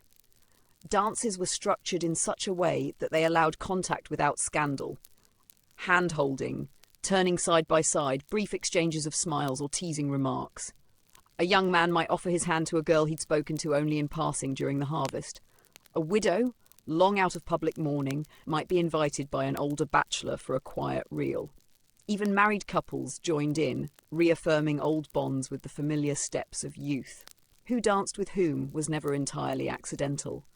Though the dances were communal and inclusive, villagers noticed who sought out whom and who declined. A request to dance, even under the guise of celebration, could be a statement of interest. Acceptance might signal approval, while refusal could carry subtle meaning, a warning, a boundary, or a matter of family preference. Mothers watched from the edges, and fathers, though perhaps feigning disinterest over their mugs of ale, kept an eye on who took their daughters by the hand. Within these customs, flirtation found room to flourish. It was not overt but playful, a shared joke in a lyric, a slightly exaggerated spin, a lingering pause between steps. The harvest had provided its yield, but the dance hinted at new beginnings of another kind. Many courtships began at such events, often with little more than a shared dance or walk home in the dark. In some cases, these connections led to betrothals by Candlemas or Easter. In others, they fizzled out with the season, remembered fondly or with a trace of regret the next time the barley ripened. Land and status, too, played a role. Though the harvest celebration welcomed all villagers, distinctions were not erased entirely. The daughter of a freeman might be hesitant to accept the hand of a villain, and the son of a tenant might think twice before approaching the reeve's niece. Still, the dance allowed for mingling that would be frowned upon in other contexts. It was not uncommon for such pairings to be overlooked for a single night, especially if no lasting scandal followed. After all, the harvest had been good, the work shared, and goodwill went further under those circumstances than at any other time of year. The church, ever watchful, tolerated the flirtation with measured caution. Clergy might deliver sermons in the following days, reminding young people of their moral responsibilities and warning against the snares of flesh born of mirthful steps. But during the event itself, many parish priests stood quietly to the side, aware that community cohesion often depended on the social release such nights provided. There was also a recognition that the harvest dance helped maintain village balance. Young people found chances to meet and choose companions outside the narrow confines of family arrangements. Older villagers, widowed or unmarried, found moments of companionship otherwise denied to them. Even the shyest individuals were drawn into circles of movement and conversation, their social standing briefly elevated by the shared nature of the dance. In this way, the harvest dance was not only a celebration of labour completed, but also a stage for human connection. Who danced with whom mattered, not as a disruption to order, but as part of the subtle, seasonal reweaving of village life. And by the time the last steps were taken, the fire reduced to coals, and the final couples had slipped away into the shadows. The dance had done more than lift spirits. It had planted the seeds of new stories, of pairings formed, friendships strengthened, and glances exchanged under the watchful stars. As the last dancers slipped away from the circle and the green began to quiet, the music did not fully stop. Even when the instruments fell silent and the formal tunes concluded, sound lingered, rougher, simpler, yet no less spirited. In the medieval village, music did not require craftsmanship or coin. It lived in the voice, the hands, and whatever happened to be within reach. When the drum was too far or the pipe had grown breathless, the villagers turned to what they knew best, making do with what they had. The tools of everyday life doubled as instruments.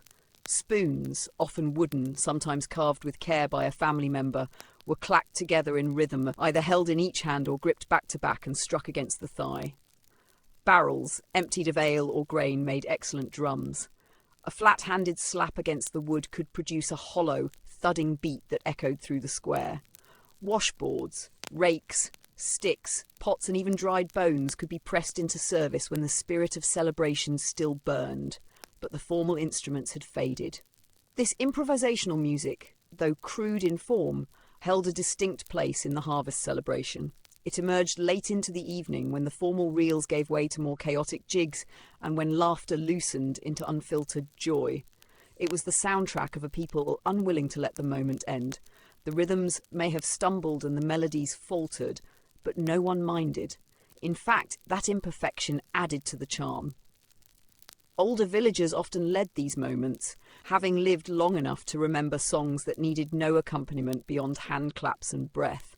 They taught the youngest how to keep time with a stick or tap out a beat with their shoes against a wooden board. The firelight flickered on their faces as they laughed at missed beats or out-of-tune humming, all while encouraging one another to continue.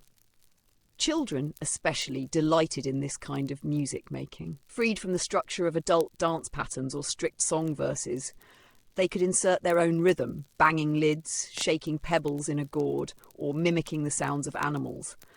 Their joy was contagious, and often the adults joined in. For a time, the boundaries between performance and play disappeared entirely.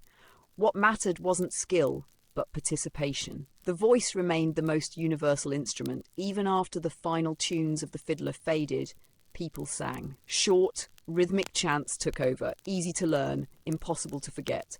A line shouted by one group would be echoed by another. Someone might invent a new verse, half nonsensical, and watch it spread across the crowd like sparks on dry straw.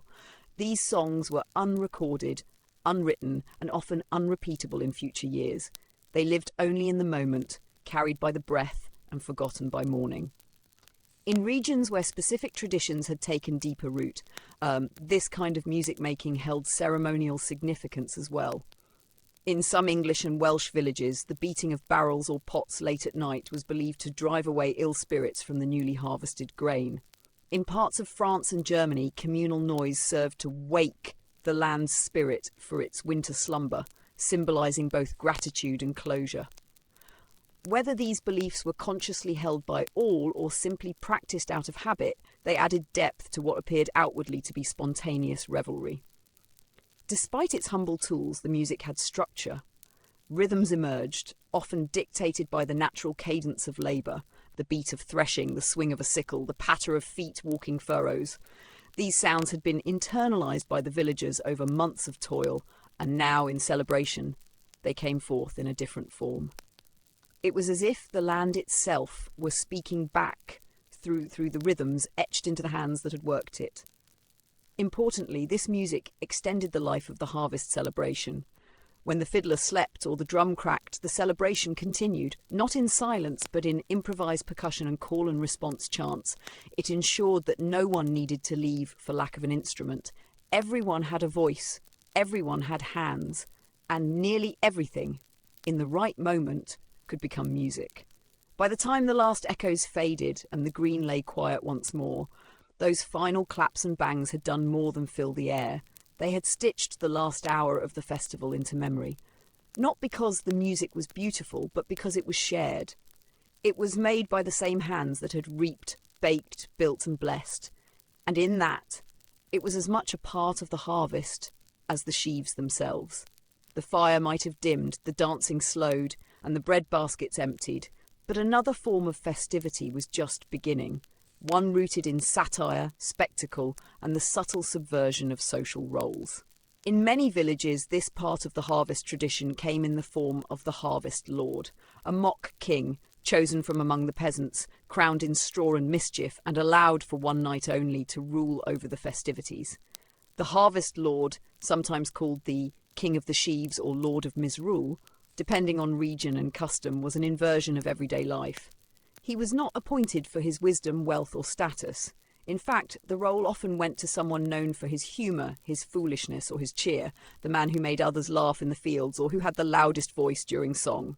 Once chosen, whether by popular acclaim, tradition or sheer persistence, he was adorned with the tools of mock royalty. His crown might be woven from wheat straw or barley stalks, adorned with dried flowers or herbs. His robe, if he had one, was usually a patchwork of old tunics or cast-off cloaks, sometimes stuffed with hay to create a grotesque parody of noble grandeur. A wooden ladle might serve as his sceptre, and a crude stool as his throne. The point was not to replicate nobility, but to lampoon it, to turn the village's humble materials into something playfully regal. For a few hours, the Harvest Lord presided over the green with theatrical authority. He gave orders that no one followed, issued laws that were jokes in rhyme, and handed out humorous titles to his fellow villagers. The miller might be named Keeper of the Corn Spirits, the priest dubbed Ale Taster General, or the shepherd crowned Master of Sheep Etiquette. These titles were meant to amuse, not offend, and most recipients accepted them with laughter and exaggerated bows. This tradition, while light-hearted, served a social function. In the rigid structure of medieval rural life, where lords ruled by birth and peasants laboured by necessity, the Harvest Lord offered a symbolic inversion of power. He represented the temporary suspension of the social order, a space where jest and parody were not only permitted, but encouraged. It was understood by all that his authority was an illusion, lasting only as long as the embers glowed and the mood remained high. By morning, he would return to the fields like everyone else. There were, however, deeper echoes in this mock coronation.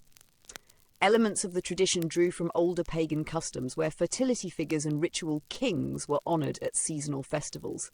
The symbolic marriage of the Harvest Lord to the land, sometimes implied through dance with the Corn Maiden or Queen of the Sheaf, hinted at ancient rites meant to ensure the earth's continued bounty. Though the church frowned upon overt references to such practices, their echoes remained, softened and disguised by humour, but never fully erased. Children, naturally, delighted in the Harvest Lord. He told the best jokes, pretended to knight stray dogs, and occasionally declared nonsensical holidays where no chores were allowed, at least until dawn. His absurd proclamations gave the young a sense of importance, and even the most disciplined children were allowed to stay up a little later under his rule. At times, the Harvest Lord was joined by a court of similarly costumed companions. Jesters in turned-out clothes, guards with wooden sticks, or mock priests carrying ladles as censers. This troop would parade around the green or through the village lanes, announcing that the harvest had ended and the king had come. The villagers responded with cheers, scraps of bread, and ale-filled mugs held high. By the time the crowing rooster signalled the end of the festival, the Harvest Lord's reign had already begun to fade. His robe hung crooked, his straw crown wilting. But no one mocked him, not harshly at least. For that night he had been the embodiment of release, celebration, and the village's shared joy. And when he folded up his costume and returned to his seat at the communal table, he was no less respected. He had done his duty, not by leading, but by reminding everyone that even in a life defined by toil and obedience, there was still space for laughter, role-play, and the freedom to pretend, if only for a night. When the Harvest Lord returned to his seat and the villagers settled into the late hours of the festival, another tradition emerged. One less about song and speech, and more about physicality, humour, and competition. After all the labour and solemnity of the harvest, the people sought play, and that play often came in the form of games, spirited, sometimes rowdy, but always communal. These contests, staged on the village green or just beyond it, were not organised like formal tournaments, but they drew eager participation and lively onlookers all the same. The games were simple and required little in the way of equipment. They were drawn from the tools and materials of everyday life, reshaped into challenges that tested strength, balance, and occasionally absurdity. Tug-of-war, for instance, needed nothing more than a length of rope or even a twisted loop of linen. One team on each end, a line scratched into the dirt, and the signal to pull. It was enough to send both participants and spectators into cheers, groans, and roars of laughter. Men often squared off in friendly matches, testing their endurance in these feats of brute strength. A strong reaper might lead one side, a stout cooper or thatcher the other, but women and children joined as well, sometimes forming their own teams or lending their voices in support. The emphasis was not on victory so much as spectacle. The laughter that came when someone toppled backward into the dust, or when the entire rope snapped and sent everyone tumbling. Mock battles were another favourite, especially among the younger men of the village. Armed with sticks, bundled straw, or wooden shields, hastily assembled from broken carts, these contests mimicked the combat of knights and soldiers, though with far less danger. They were performed not as true tests of martial skill, but as exaggerated parodies of heroism. Participants often donned makeshift armour, iron pots for helmets, door hinges for epaulets, and adopted grandiose titles or slogans, drawing laughter from the crowd. The mock battle typically followed a loose narrative, improvised on the spot. One group might pose as defenders of the granary, the other as the raiding swine of the north. The aim was not to hurt, but to entertain. The Harvest Lord might even serve as referee, declaring imaginary victories or sudden divine interventions that reset the whole contest. Children watched in delight, sometimes jumping into the fray with toy swords or leaping onto fallen warriors in mock triumph. Then came the sack races, competitions of balance and laughter rather than brawn. Old grain sacks, emptied and shaken clean, were turned into racing gear. Participants, usually in pairs or relay teams, stepped inside the cloth and hopped their way across the field, cheered on by friends and jeered at by siblings. The sacks were rarely uniform in size, and many bore patches or tears from years of use. It made the contest unpredictable. A large man might fall flat after a few hops, while a nimble girl sped past him giggling. These games offered more than amusement. They served as a release valve for months of pent-up tension, allowing villagers to engage with one another in new roles and new ways. Status mattered less here. A cobbler could defeat a reeve in tug-of-war. A thatcher's apprentice might be crowned champion hopper. The usual hierarchies were temporarily blurred, replaced by laughter, applause, and the good-natured bruises of friendly competition. Older villagers, while often spectators, participated in their own way. Some served as judges, declaring winners and distributing small prizes, a cup of ale, a bit of cloth, or a round of applause. Others told stories of past harvest games, recounting the time when a pig wandered into the sack race, or when a mock battle got so spirited it knocked over the parish cart. These tales blended truth and embellishment, becoming part of the village's oral tradition, repeated each year with a few new flourishes. Even the clergy, while often cautious about excess, rarely interfered. So long as the games remained light-hearted and no real harm was done, the church tolerated them as part of the social rhythm. After all, these contests encouraged cooperation, celebrated effort, and brought the community together without sin or scandal. By the end of the evening, the games gave way to exhaustion. Faces were smudged with dust, clothing rumpled, and limbs sore from effort, but spirits remained high. The green bore the marks of the celebration: footprints, scattered straw, and the occasional abandoned sack lying in the grass. The harvest was more than just grain gathered. It was this too: the play, the pretending, the collective breath of relief that said, "We have made it, we have earned this." And tomorrow the rope would return to the barn, the sticks to the woodpile, the sacks to the storeroom. But for tonight, they were instruments of joy. Then the games died down and participants returned to their seats, dirty-kneed and out of breath. Another layer of festivity took shape, one not reliant on strength or speed, but on wit, absurdity, and the blurring of roles. With the competitions concluded and daylight fading fast, the stage was clear for a different kind of performance. Jesters masking costumed chaos that gave voice to the village's appetite for humour and social inversion. This theatrical aspect of the harvest celebration was not merely diversionary. It served an essential function within the fabric of rural life, offering villagers a brief, permissible escape from the rigid social and moral structures that otherwise governed them. Through humour, impersonation, and playful disguise, they expressed what could not be said plainly. For one night, the absurd became acceptable and the ridiculous was welcomed as necessary. Jesters, whether official or informal, often led the charge. In most villages, there was no professional fool. Few rural communities could support such a luxury. But nearly every village had someone with a talent for mimicry, rhyme, or comic exaggeration. This person might be a shepherd with a sharp tongue, a thatcher with an endless store of tales, or an older woman known for her bawdy humour and refusal to hold her peace. On harvest night, they took centre stage. Their performances varied. Some told improvised tales with ridiculous twists and characters drawn from village life. Others delivered verse, quick, rhyming couplets poking fun at everyone from the Lord's steward to the cooper's wife. The humour was pointed but rarely cruel, intended to entertain rather than wound. and those targeted were expected to laugh along. It was understood that tonight anyone might find themselves the subject of a jest, and that tomorrow the balance would be restored. Masking added another layer to the spectacle. Villagers donned crude disguises made from what they had: flour-smeared faces, straw wigs, soot-blackened cheeks, or veils made of worn cloth. Some carved simple masks from wood or gourds. Others tied bundles of herbs or feathers around their heads. These disguises allowed performers to assume new identities, exaggerate familiar ones, or invent wholly absurd characters: the Queen of Turnips, the Knight of Mud, or the goose-spoken hermit. It was all done in good fun, with the goal of surprise, laughter, and momentary confusion. Among the most humorous and often the most talked about were instances of cross-dressing, where men dressed as women and women as men. In everyday life, clothing clearly reflected gender, status, and occupation, and deviation from this order could invite suspicion or even punishment.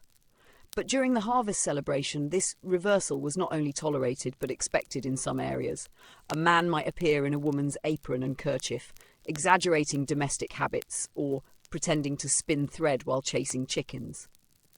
A girl might wear her father's tunic and beard made of moss, demanding ale and quoting scripture in a mockingly stern voice. These performances did more than amuse. They created a space where norms could be examined, poked at, and gently mocked. Through the safe lens of comedy, villagers acknowledged the strictures they lived under: the expectations of gender, the roles of family, the rules of propriety, and briefly loosened their grip. There was an unspoken understanding that this freedom was temporary. At sunrise, the borrowed garments would be returned, the soot washed away, and everyone would resume their place. But in the moment, this play served as a communal release. It allowed laughter to bubble up from beneath layers of hardship and structure. It gave the shy a mask to speak behind, and the bold a stage to command. And for those who watched, it brought joy, not just in what was performed, but in the daring it represented.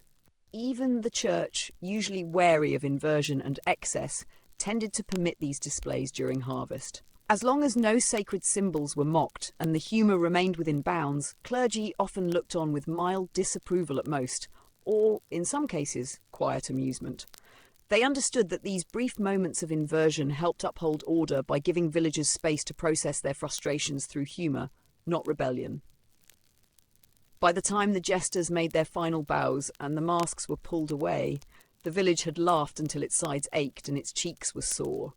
The green was strewn with straw wigs and cast-off props, reminders of the evening's absurdities. And as the fire crackled low and the stars looked down on a soot-faced milkmaid and a boy in his grandmother's skirts, the villagers knew the celebration was nearly done. But in their laughter, they had renewed more than their spirits. They had renewed their sense of community. When the straw wigs were cast aside and soot-smeared cheeks wiped clean in the glow of the dying fire, the spirit of mischief still lingered. The jesting and masking may have provided a structured space for humour, but harvest celebrations in many medieval village leet without something more impromptu: the prank. Whether subtle or theatrical, aimed high or low, these acts of carefully calibrated foolishness offered one final outlet for the collective energy of a people whose lives were otherwise shaped by constraint. Pranks, much like the songs and games, were part of a long-standing tradition that allowed for a temporary suspension of the social order. They were not born of malice, but of licence, a once-a-year permission to poke fun, to step slightly beyond the line, and to do so under the banner of harvest merriment. In most cases, the victims were willing, or at least resigned, participants in a seasonal game that everyone understood. The most frequent targets, unsurprisingly, were those in positions of authority: the village reeve, the bailiff, the steward, and, when present, the landowning family or their household servants. The pranks aimed at them rarely caused real harm. Instead, they highlighted the everyday tensions of the feudal system in a way that everyone could laugh at, including occasionally the targets themselves. A common joke involved the harmless theft or relocation of property. The reeve's boots might be found hanging from the church bell rope. A steward's cloak could be stuffed with straw and propped up as a scarecrow in the centre of the green. In one often told tale, a miller woke to find his donkey dyed with charcoal stripes and renamed Harvest Wolf for the day. The implication was always playful. Tonight, the tables had turned, not to destroy, but to jest. Landowners who participated in the harvest feast or who offered ale or meat in reward for a good yield were sometimes treated to gentle pranks themselves. A decorative wreath of onions might be hung on the manor gate in place of the usual floral garland. A servant might be tricked into reading a royal proclamation written by a mischievous villager, filled with mock decrees about the planting of turnips on rooftops or the outlawing of silence after sunset. These acts served a dual purpose. On one hand, they allowed peasants to express their frustrations in a form that was humorous and non-violent. On the other, they allowed those in power to demonstrate good humour and a sense of shared humanity. A noble who laughed at a harmless prank earned far more goodwill than one who responded with punishment. In this way, the harvest prank became a kind of informal social contract. Tension was released, but respect remained. Villagers did not restrict their antics to the upper class. Pranks between neighbours, especially among the young, were common and generally expected. A lad might wake to find his thatch lightly dusted with flour, or a girl discover her chickens wearing ribbons. Tool handles were swapped, carts subtly taken apart and reassembled in reverse, and sleeping revellers were known to wake with painted faces or herbs stuffed into their boots. These jokes built camaraderie and reinforced bonds, particularly among those who had worked side by side in the fields. They created stories that would be told through winter. Remember when your ladder went missing and turned up on the parson's roof? Or, you still owe me for the time I untied your cow during the harvest hop. The laughter they brought was long-lasting and rooted in shared experience. The church, ever wary of chaos, occasionally attempted to curtail these activities, particularly when they veered toward the irreverent or disrupted sacred spaces. But for the most part, as with the jesting and cross-dressing, such mischief was tolerated so long as it respected clear boundaries and faded with the sunrise, and indeed by morning the mischief faded. The boots were returned. The cart was repaired. The donkey, now bathed and disgruntled, returned to its stall. But the memory of the joke, the laughter it produced, and the brief freedom it represented remained. Pranks during the harvest celebration were not rebellion. They were reminders that even in a life governed by duty, labour and hierarchy, there was room for mirth, for cleverness, for a shared smile between those who gave orders and those who took them. As the sun rose over a village strewn with ribbons, garlic garlands and the occasional misplaced stool, one thing was certain: the harvest had been not only a triumph of work, but a celebration of wit, and the people had laughed their way into the season of rest. Finally, the ribbons were gathered, the last mugs emptied, and the green slowly cleared. The village began to turn its eyes outward, away from celebration and back toward the land. The laughter lingered, but it softened into something more reflective. The fields that had once pulsed with labour now lay still, stubbled and bare. The harvest was in, the stores filled, and the people, bruised, blistered, and momentarily carefree, knew it was time to return to something older than tradition: the land itself. For all their jokes and jests, medieval villagers held a deep and abiding respect for the soil that fed them. The harvest might be a time of celebration, but it was also a moment to give thanks, not just to each other, but to the earth and to the divine forces believed to govern it. And so, as the noise of festivity gave way to quiet reverence, the next ritual began: the blessing of the fields. These blessings varied from region to region, influenced by local custom, religious practice, and the shape of the landscape itself. But the intent remained the same: to acknowledge the land's bounty and to ask, humbly, for its continued favour in the year to come. It was a moment of solemnity, not sorrow, one that grounded the villagers in their dependence on nature and heaven alike. In many communities, the priest led the procession.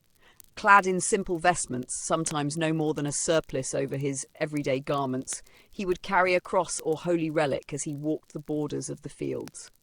Parishioners followed, heads bowed, some holding candles, others grasping handfuls of dried grain or wildflowers gathered at the festival.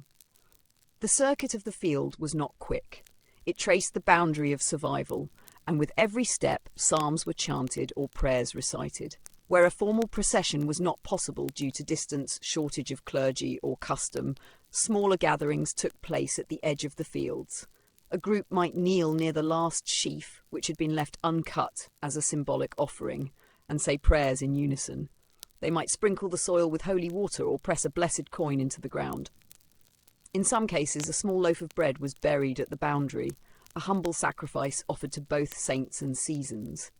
Superstition often intertwined with devotion. While the church emphasised prayer to saints, especially those associated with agriculture, like St. Isidore or St. Fiacre, villagers also maintained older beliefs passed down quietly through generations. Some tucked herbs into the field corners to ward off blight. Others sang fragments of older chants, said to call the land's spirit back into rest. These were not open acts of paganism. They were simply the remnants of a time when nature was not only revered but feared, and when the unseen world felt very near.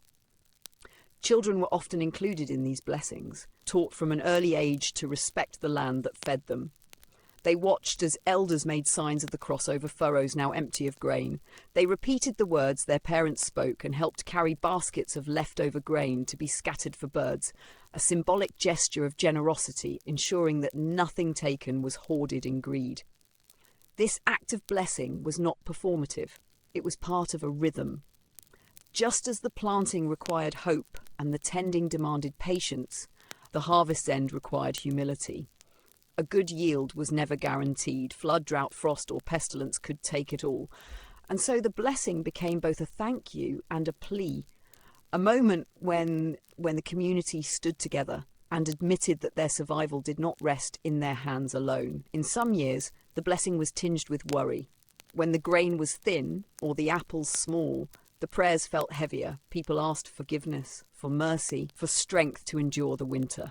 In others, when the barns were full and the cider sweet, the words came more easily, with joy, with relief, with gratitude that felt earned and unburdened.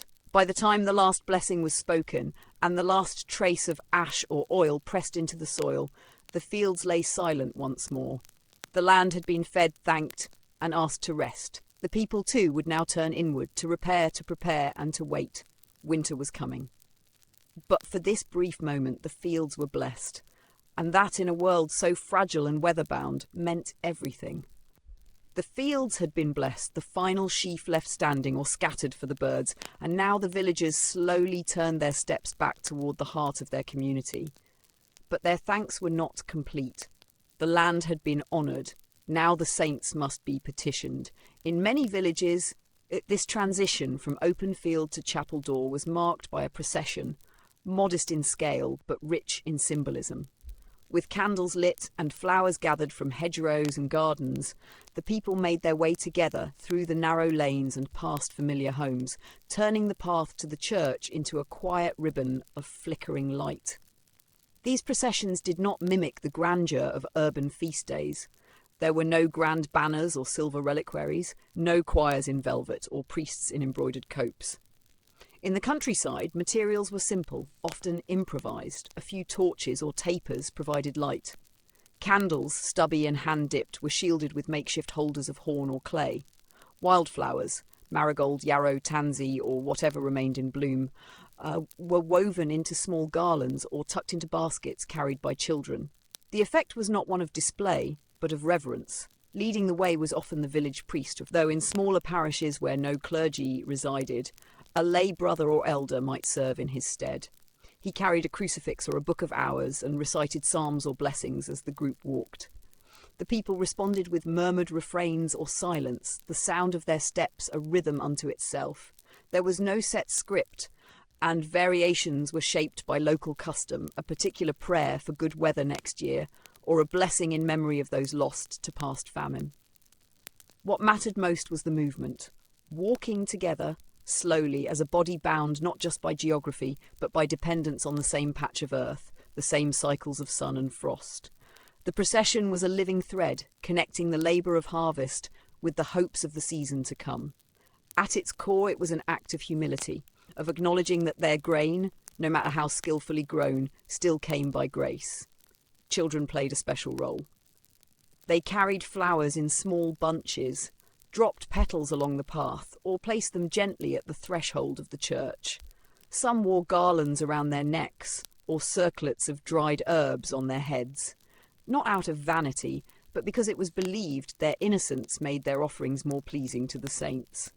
Elders watched them with a mixture of pride and superstition, muttering quiet prayers that the children would never know a failed harvest in their time. Once at the church, the group often paused outside its door. A few lines from the gospel might be read or a short sermon given, though it was understood that the day's true message had already been lived through labour, laughter, and devotion. Then the doors were opened and the people filed in, placing their candles along the altar rail or in niches near the icons of saints. The flowers were laid at the base of statues, St. Mary perhaps, or St. Cuthbert, or the local patron whose name marked the church's founding.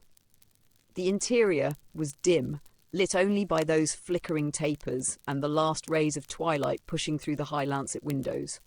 The air smelled of wax, moss, and wool cloaks. A hymn might be sung, low and slow, or the congregation might simply kneel in silence. This part of the ritual was not prescribed in exact detail. Its power came from participation, from the physical movement of coming in from the fields, hands marked with dust and ash, to the holy place where prayers were gathered and offered like sheaves of grain. As the candles burned down and the evening deepened, families began to slip away, one by one. There were still tasks to finish, animals to feed, hearths to stoke, and in many homes quiet to be restored. But something had been fulfilled. The procession, though brief, had drawn the community together once more in shared intention, to give thanks, to seek blessing, and to prepare their hearts, not just their stores, for the cold months ahead. By morning, the flowers would wilt and the candles be gone, but the memory remained. It was one more gesture in a season of gestures, a way of saying that in spite of toil and trouble, the land had yielded again, and so they had walked together to say thank you. By the following morning, the flowers laid at the feet of the saints had begun to curl, their edges browned by the chill of night air. The tapers, long since extinguished, left behind little wax puddles near the altar and walls. But in place of those fading signs of the procession, another familiar sound began to stir the village once more, the toll of the church bell, slow and steady, rising through the mist and beckoning the people back inside. The morning after the harvest procession was not a return to routine, but the spiritual peak of the entire celebration, the harvest mass. In every parish, the tone and form of this service varied. Some villages observed it with quiet solemnity, others with vibrant song and festivity. But everywhere the intent was the same, to bring the fruits of the field into the presence of God and to dedicate part of the abundance not for consumption, but as an offering. In a world where divine favour was believed to shape rainfall and ripening alike, giving thanks through formal mass was both obligation and comfort. The ringing bell was more than a summons, it was a reminder that for all the merriment and music, for all the games and feasts, the harvest had not come by human hands alone. It was a gift, and one that needed to be honoured in a language older and more enduring than laughter. Prayer. Inside the stone nave, villagers gathered with their families. Though still wearing their workaday tunics and aprons, some had taken extra care to wash their hands, to brush away the bits of straw clinging to their hems, or to tuck a sprig of dried flowers behind the ear. This was, after all, an audience with the sacred. The benches filled early. Those who arrived late found room only to kneel in the aisles or lean along the back wall, but none were turned away. The Mass opened as always, with prayers, with chants, with readings in Latin, few understood fully, but all felt deeply. A sense of rhythm carried the congregation, standing, kneeling, crossing themselves at familiar phrases. The priest, standing before the altar, would speak on the meaning of gratitude, of stewardship, of the mystery of plenty in a world so often marked by want. But the most visible expression of thanks came not in words, but in grain. As part of the service, families brought offerings to the foot of the altar. These were not coins or jewellery, but handfuls of barley, sacks of oats, woven sheaves of rye, or baskets of dried beans. Some included small wheels of cheese or apples or pots of honey. These were placed carefully, humbly, not to show wealth, but to share a portion of what had been received. The grain offerings served several purposes. Some would be used to feed the poor during winter, distributed through the parish or monastery. Others would support the clergy, who relied on their parishioners not just for faith but for sustenance. In some communities, a symbolic portion of the offering, often the first sheaf harvested, would be kept and blessed, then stored through winter and mixed into the seed grain for next year's planting, a sign of continuity and divine blessing passed forward. The altar itself became transformed during this ritual. No longer only a place of spiritual intercession, it also became a kind of granary, surrounded by the very substance of life. The fragrance of baked bread, dried grain and herbs mingled with candle wax and incense, filling the air with something earthy and sacred all at once. For children, this moment was often remembered with wide eyes, the sight of their family's contribution joining the larger mound at the altar, their oats beside the blacksmith's beans, their apples alongside the reeve's flour, created a visible sense of community. It was a reminder that the harvest was not truly complete until it had been shared. As the final prayers were spoken and the congregation spilled slowly into the daylight, there was little fanfare. The joy had been spent in song, the reverence given in offering. Now came a quieter satisfaction. The harvest was not only gathered, it had been given back. This blending of field and faith, of labour and liturgy, grounded the medieval peasant's world. It gave meaning to the rhythms of the year, not just in toil but in trust. The bells would soon fall silent again, and winter would begin its slow approach. But the sound of those morning chimes, and the memory of grain laid down in candlelight, would carry through the dark months ahead, until it was time to plant again. The church doors closed behind the last departing families, and the warmth of the harvest mass lingered in the air long after the candles had been snuffed and the offerings gathered. Outside, the village began to return to itself. Not quite solemn, not quite festive, but suspended in that peculiar stillness that follows a collective act of reverence. Yet beneath this orderly surface, another rhythm stirred. Older, quieter, less sanctioned, but no less persistent. For all the care given to Christian ritual, many harvest customs were shaped as much by memory as by the Mass, by echoes of belief that predated the Church's arrival, and that still clung to the furrows of village life like moss to stone. Though the priests spoke of divine providence and the saints' intercession, the villagers also believed in the patterns of the land, the wisdom of their ancestors, and the quiet power of things not written in any gospel. In truth, Christian and pre-Christian elements had long been woven together, not always in conflict but in compromise. The Church, especially in rural areas, recognised that suppressing every folk custom would only fracture the flock. Instead, it folded many older practices into the fabric of religious life, softening their edges, redirecting their meanings, and allowing them to persist, unofficially but unmistakably. One such tradition was the practice of leaving the final sheaf of grain uncut, a gesture that had no clear place in Scripture, but that no sensible villager would neglect. Known in some regions as the cradle sheaf, harvest mother, or spirit sheaf, it was often shaped into a figure or garland and placed in a place of honour, by the hearth, in the loft, or on the church steps. Though the priest might bless it, the act of sparing it was older than any benediction. It symbolised the spirit of the field, the last breath of life before the land rested for winter. Some believed it held luck for the next year's sowing. Others said it gave the field peace. Herbs were another quiet inheritance from earlier times. Throughout the harvest period, villagers wore sprigs of mugwort, rue or yarrow, not just for fragrance, but as protection. While the church recognised the medicinal properties of certain plants, the use of herbs as charms, tucked behind doors, placed in shoes, burned at twilight, belonged to another tradition entirely. These were not simply remedies, but rituals. And though most would deny any heresy, many performed them just the same, out of habit or fear or love for an old way. Bonfires too held a dual meaning. While some were lit in celebration, others were set on hills or field edges, fed with remnants of the harvest and herbs crackling in the flames. People danced, laughed, and sang, but some also whispered prayers for fertility, walked through the smoke for luck, or tossed a lock of hair or a twist of grain into the embers for blessings. These acts were rarely acknowledged from the pulpit, but neither were they banned outright. The line between celebration and supplication was often blurred. Even the act of feasting, so central to the harvest celebration, bore hints of older rites. In many communities, a portion of the food was deliberately left uneaten, bread set aside for the dead, or ale poured quietly into the earth. Whether in honour of saints, spirits, or simply the memory of those lost, these gestures remained private, meaningful, and rarely discussed aloud. The church, for its part, often turned a tolerant eye. Rural priests, many of them raised in the same traditions, understood the delicate balance.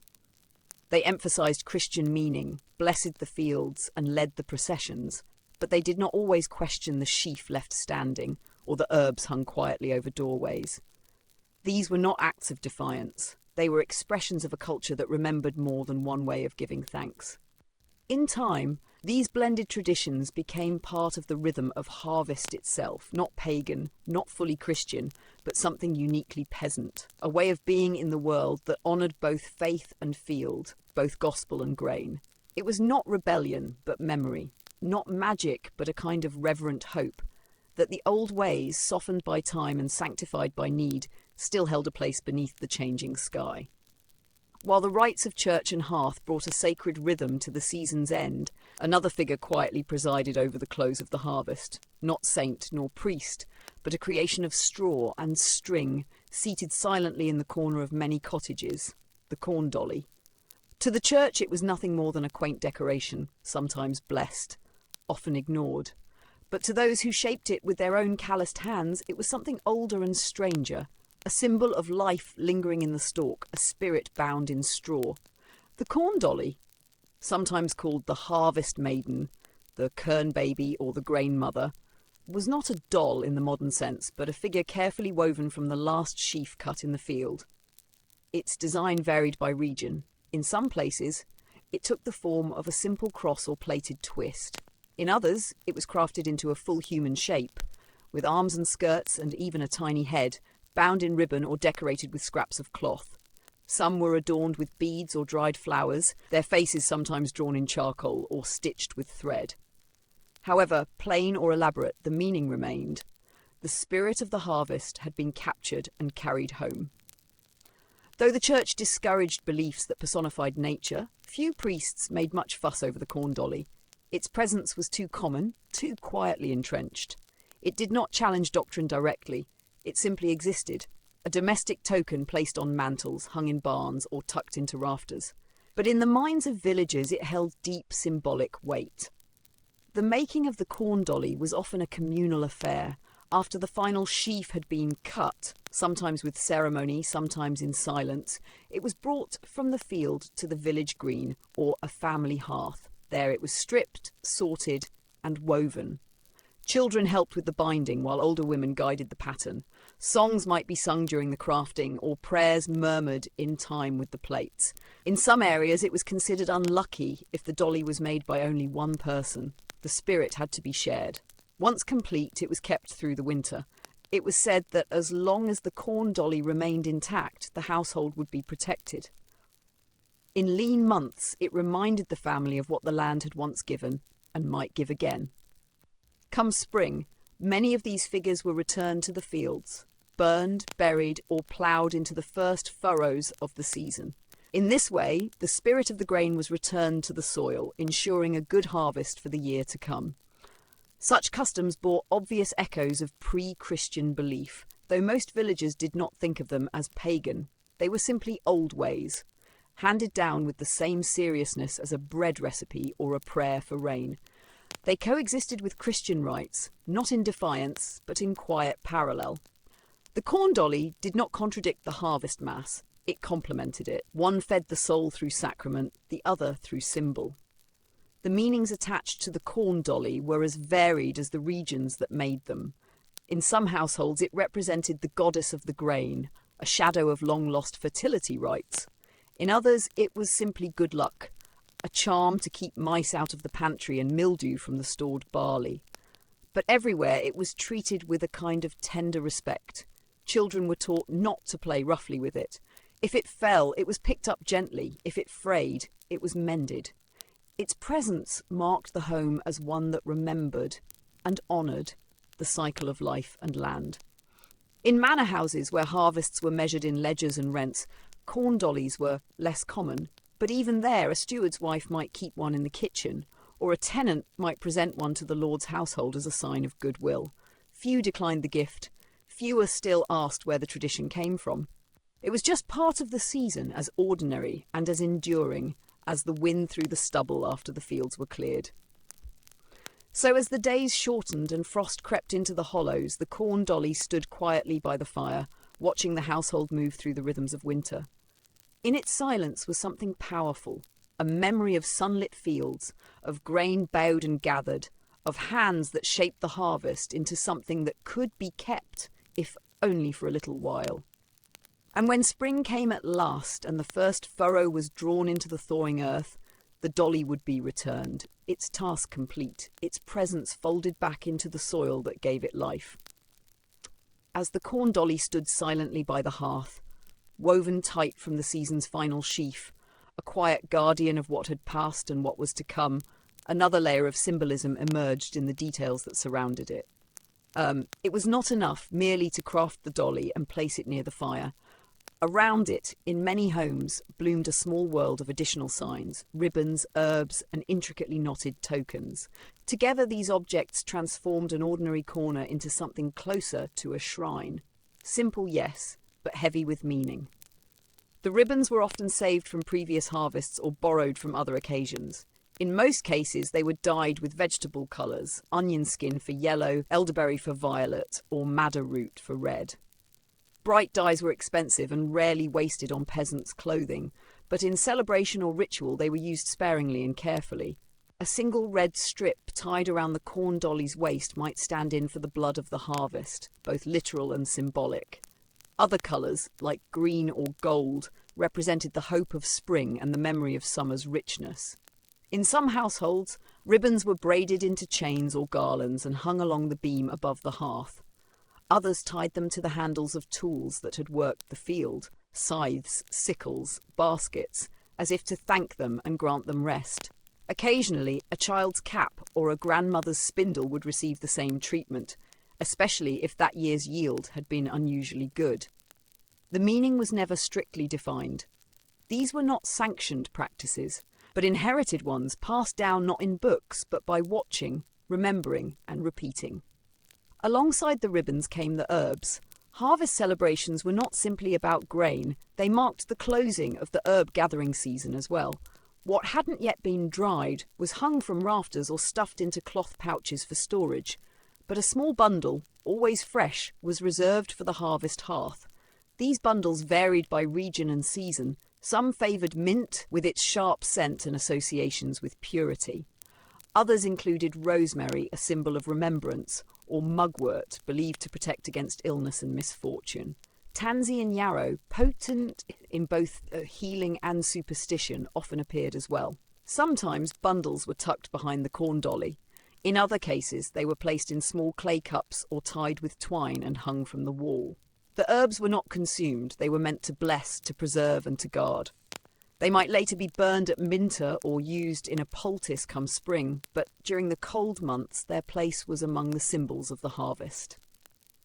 Then there were the woven signs, small, often overlooked but no less meaningful. These might be made of straw, thread or even twigs and crafted into recognisable forms, crosses, knots, wheels and diamonds. The simplest of these was the harvest knot, a looped braid of straw or cord pinned near a door or window.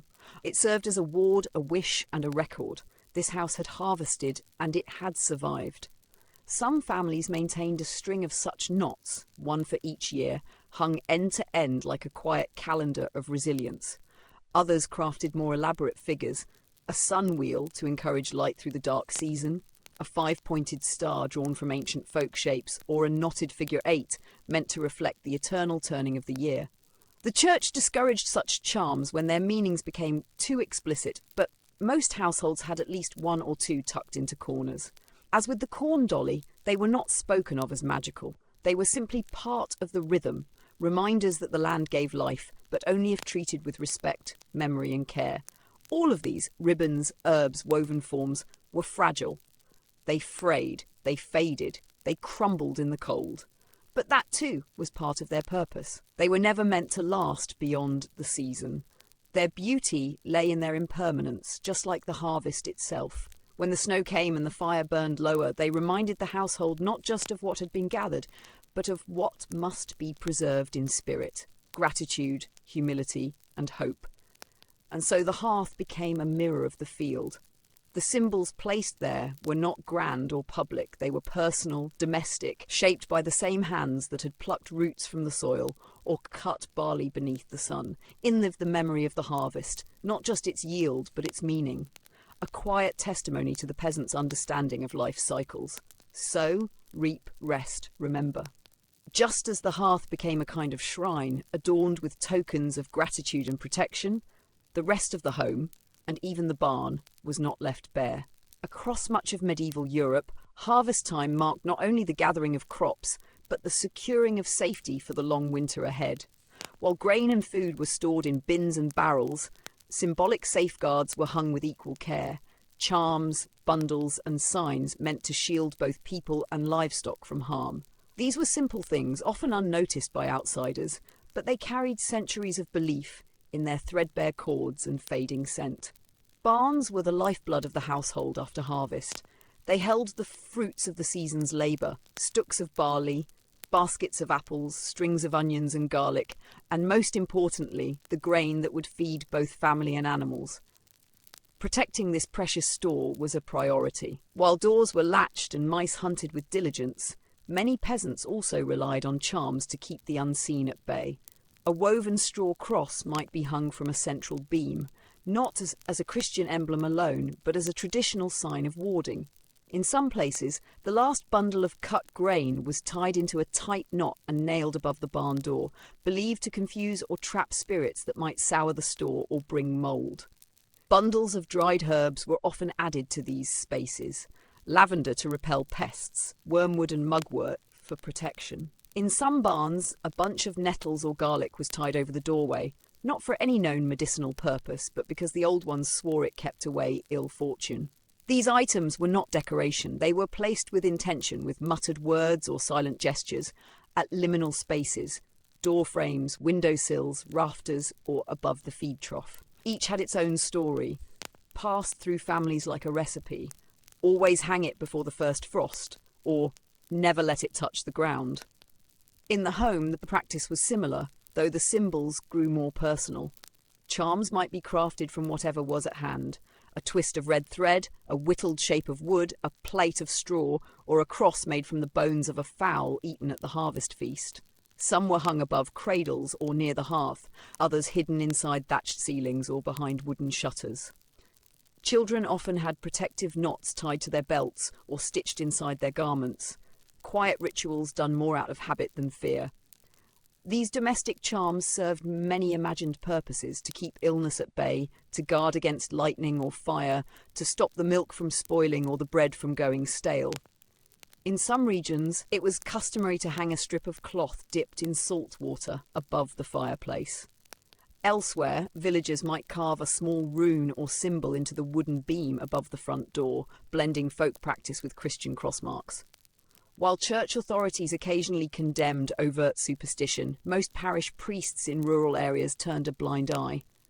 They understood that faith came in many forms. These household gestures were not acts of rebellion. They were expressions of an older, quieter belief that life was precarious and every bit of protection mattered. A charm didn't need to be powerful to be useful.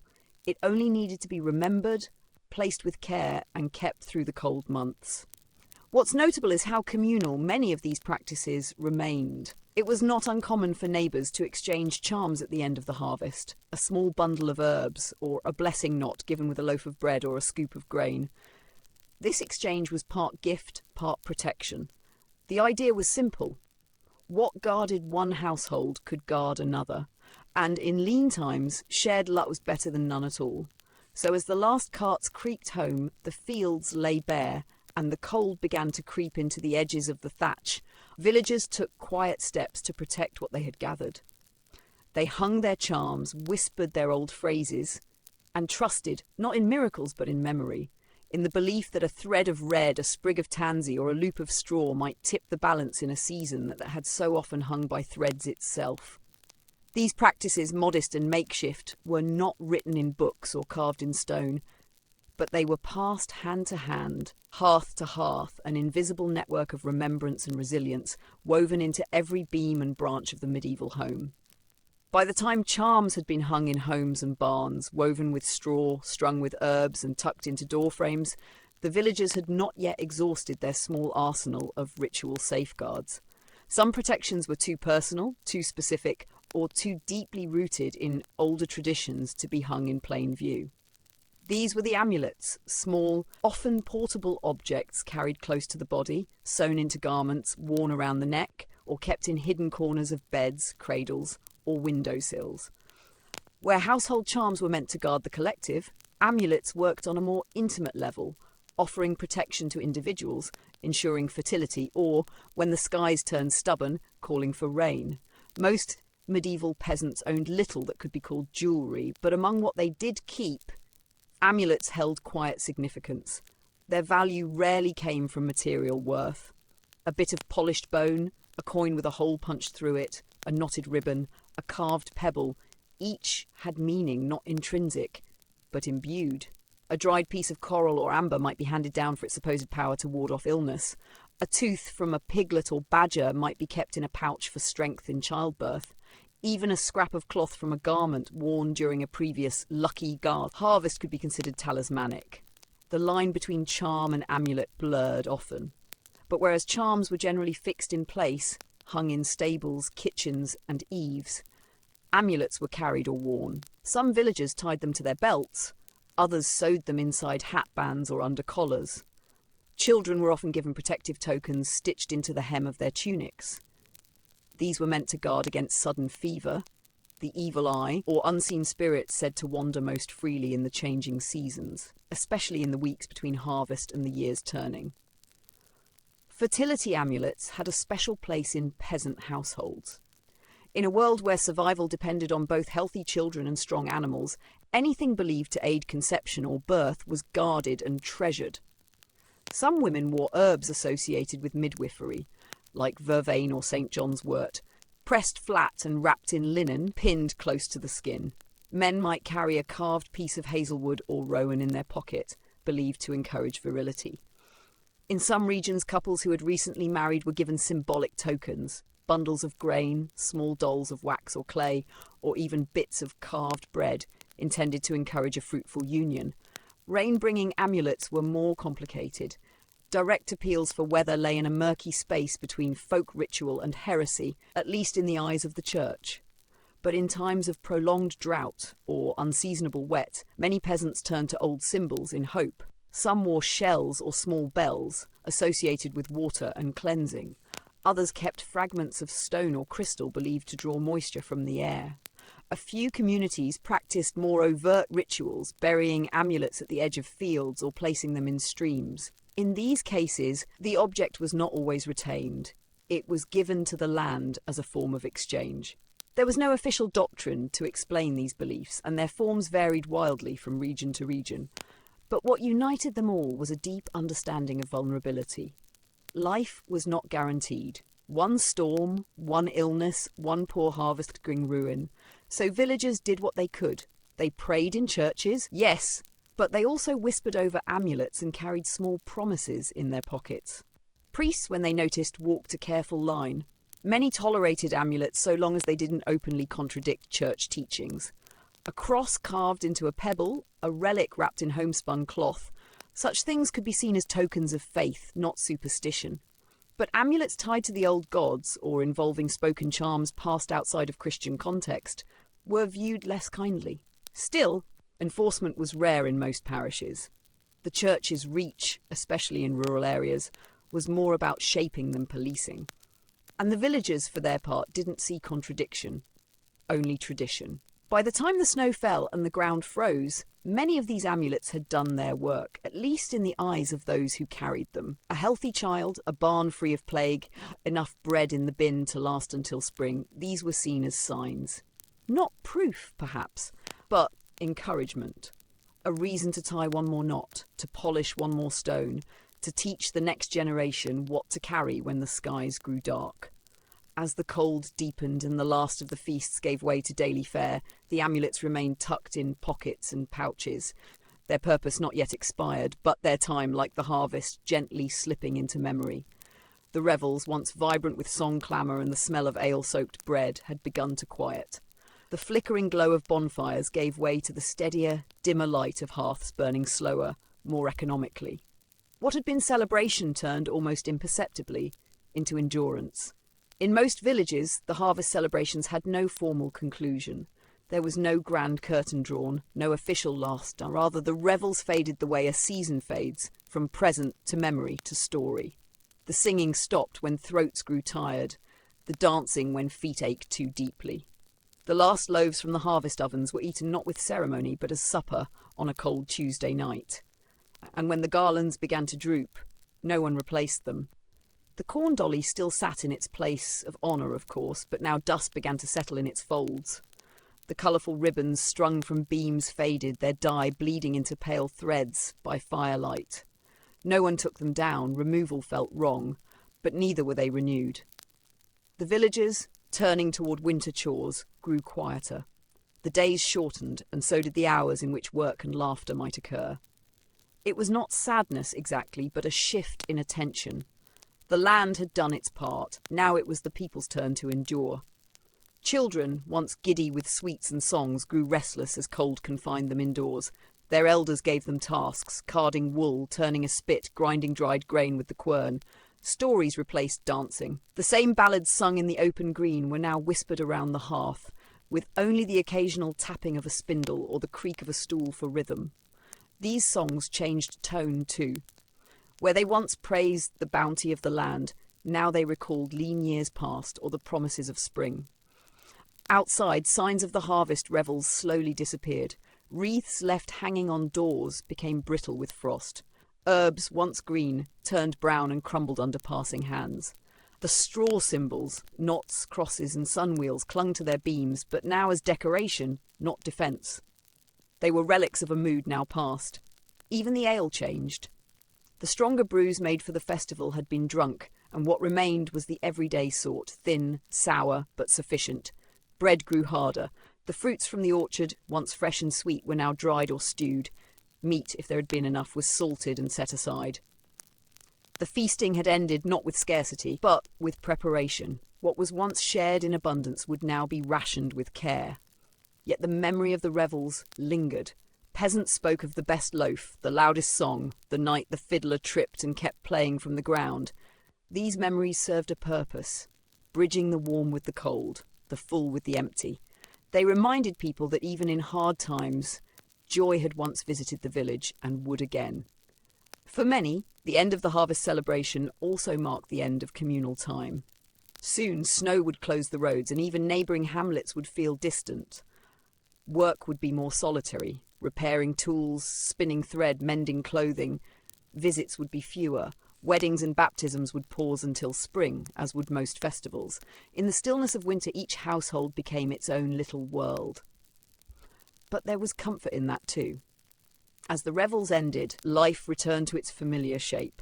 And though the songs had stopped, their echoes remained, in the braided ribbons left above the hearth, in the scent of dried herbs caught in the rafters, and in the quiet pride of a community that had once again gathered, reaped and given thanks.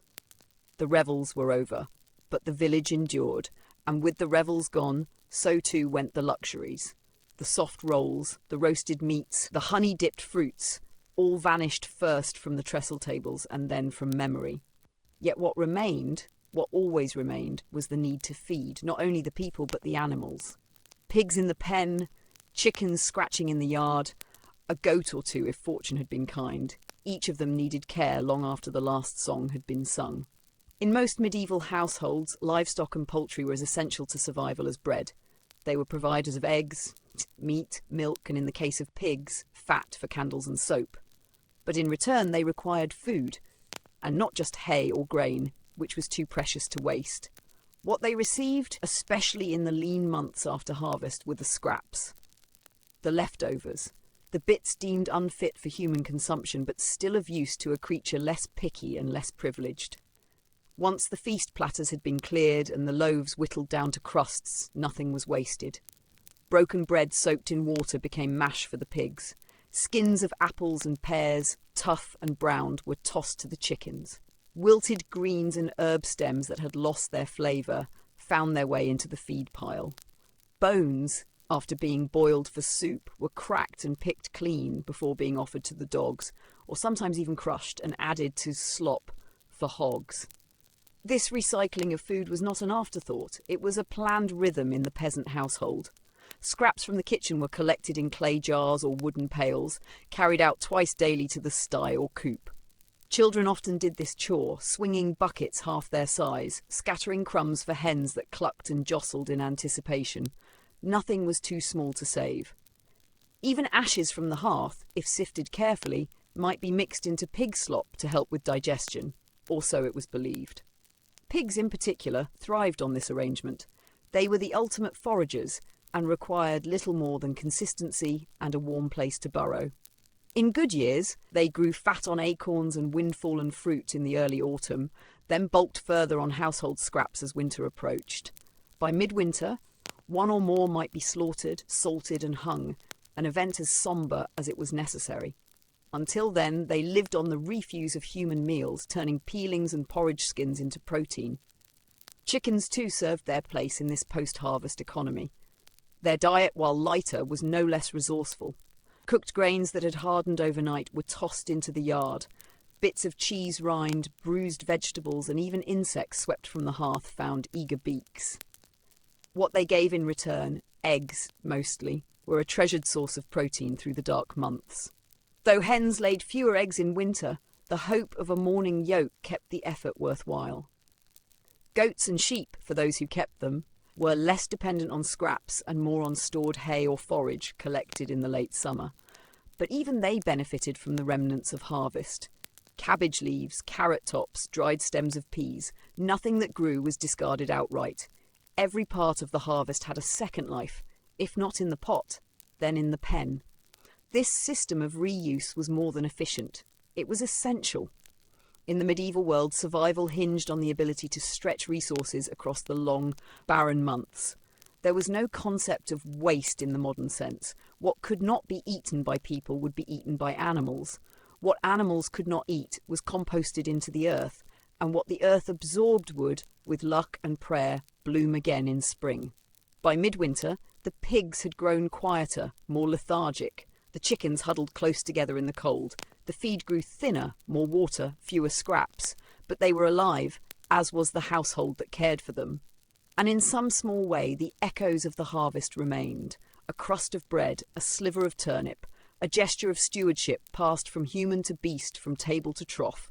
A crust of bread, a sliver of turnip, a gesture of stewardship passed from human to beast, from table to trough. But while the animals settled into their predictable rhythms, the humans, especially the women, faced a slower, messier reckoning, the aftermath of the harvest, within the home itself. If the revels left behind memories in songs and fading wreaths, they also left something far more tangible, sore feet and sticky floors. After weeks of heightened labour, both in the fields and around the hearth, the wear on bodies and homes became clear. The rush of harvest, the pounding of grain, the baking of festival loaves, the trampling of boots, the spillage of ale, all left their mark. Straw was scattered across floorboards, tracked in from threshing yards and pig pens. Ash from the hearth coated everything, clinging to damp corners and creeping into linens. And underfoot, where spills had not been fully scrubbed, sticky patches remained, a blend of broth, beer, and the sugary remnants of stewed apples or berry tarts. The peasant home had no tiled kitchen, no stone floor to mop. Most cottages had packed earth underfoot, perhaps layered with rushes, bracken or straw to soften the tread and soak up the mess. During festival time, these rushes grew black with use, compressed underfoot, until they formed something like a mat. scented at first with herbs but quickly overpowered by the mingled odours of grease, meat and soot. In the days that followed the last feast, these rushes had to be cleared out and replaced, a laborious task done with baskets and bent backs. Women and older children took to this chore with resignation. The old rushes were pulled out in handfuls, shaken and dumped far from the house, sometimes used to line the pigsty or placed on compost heaps. Then new bundles were brought in from sheds or hedgerows. Marsh grass, if it had been cut in time, made a soft and fragrant replacement. Meadowsweet and mint were prized for their pleasant scent, while tougher bracken and sedge were used for durability. It was not just the floors. Every surface bore the smudge of celebration. Soot streaked the walls where torches had flickered too close. Pots had been scorched or cracked from heavy use. Even the best wooden bowls reserved for feasts now bore the dried rings of ale or stewed fruit. The washing of these items took place outdoors or in sheds where large tubs were set near the door to catch rainwater. Soap made from lye and animal fat stung cracked hands, yet the washing had to be done, and soon, before frost sealed the water or wind froze the cloth. Feet, meanwhile, bore silent testimony to weeks of standing, walking and pounding dough. Hard-soled turn shoes offered little protection from rough ground or wet straw. Blisters formed, then broke, then hardened into callus. Peasant women were especially affected as their role shifted constantly from field to fire. In harvest season, there had been little time to rest. Now, as things slowed, the aches rose to the surface. Even small injuries lingered. A splinter from a scythe handle, a burn from an oven stone, a cut from a slip knife. These wounds were treated with poultices, if available, cabbage leaves, honey or salves made from animal fat and herbs, but they rarely healed quickly. The cold did not help. It numbed and stiffened, making movement harder and chores slower. Still, the work continued. Floors were cleared, walls were wiped.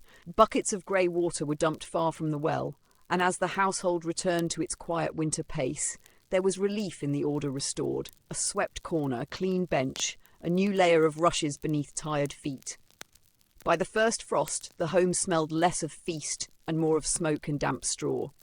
The stickiness faded, though traces lingered. The soreness remained, but so did the satisfaction. They had gathered, fed, and feasted, and now they had endured. The harvest was truly over. The harvest was truly over.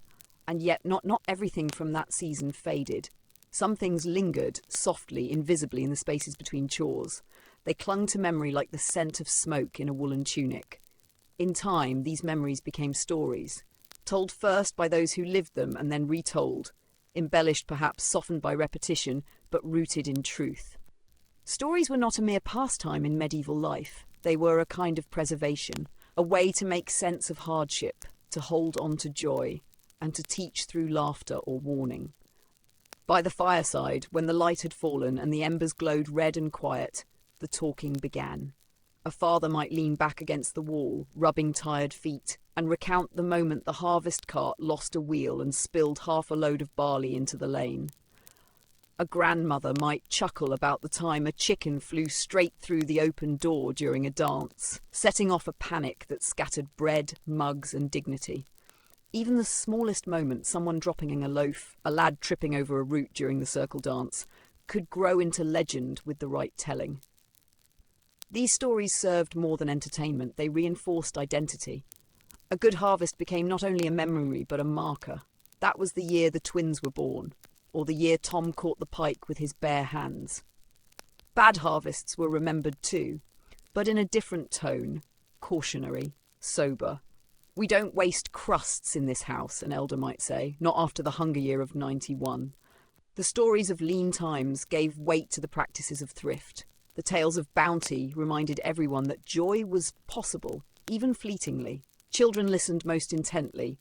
Too young to have done more than sweep the floor or carry water during the celebrations, they absorbed the harvest second-hand. Children listened most intently. Too young to have done more than sweep the floor or carry water during the celebrations, they absorbed the harvest second-hand, through smell, song, and above all, story.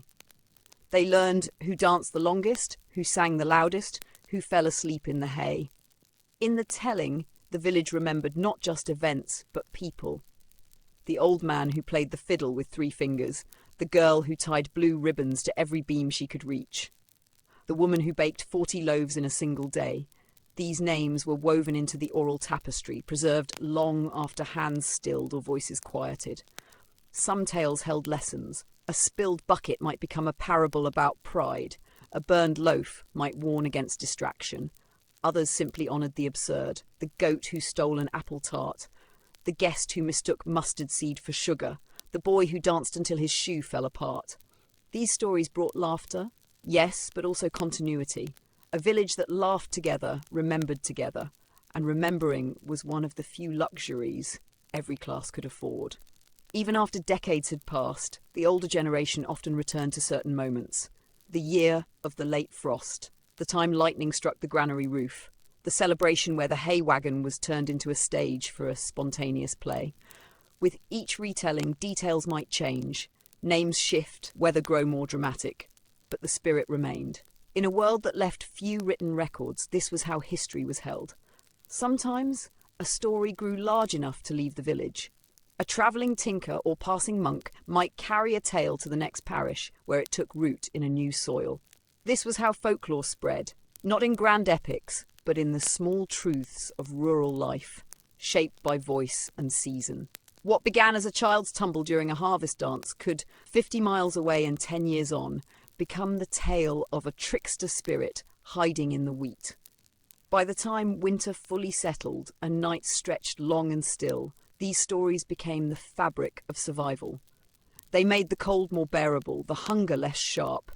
They reminded each person, old or young, hungry or full, that they were part of something, that their village had faced the turning of the year and gathered together not only food, but memory. And when the first green shoot pushed through the thawing earth in early spring, someone would look up from their work and say, "Do you remember the harvest when?"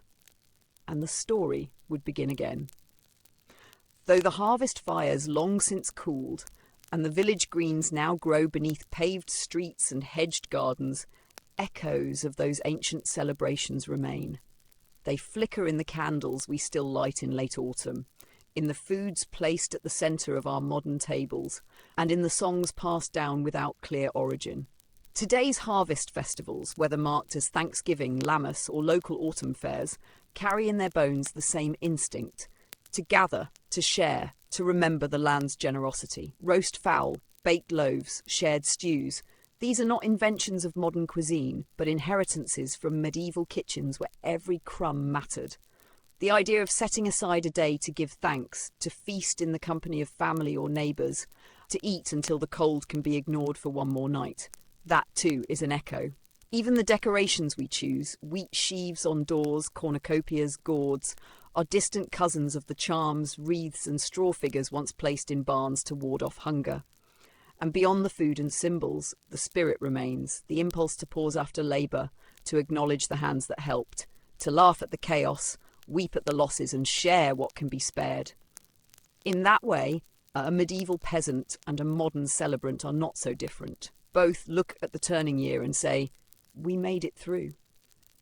In the quiet of our homes today, we still tell stories. We still pass dishes across tables, offer toasts, and wrap leftovers in cloth or foil.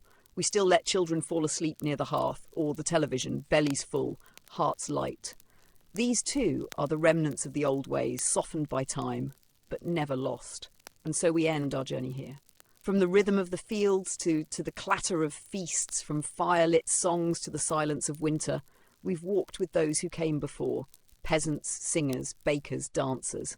Their joys and struggles linger in more than just memory. They live in the warmth of our kitchens, in the laughter after a shared meal, in the hush that follows a story well told. Sleep now, knowing you carry 1,000 harvests in you. The earth remembers, the songs remember.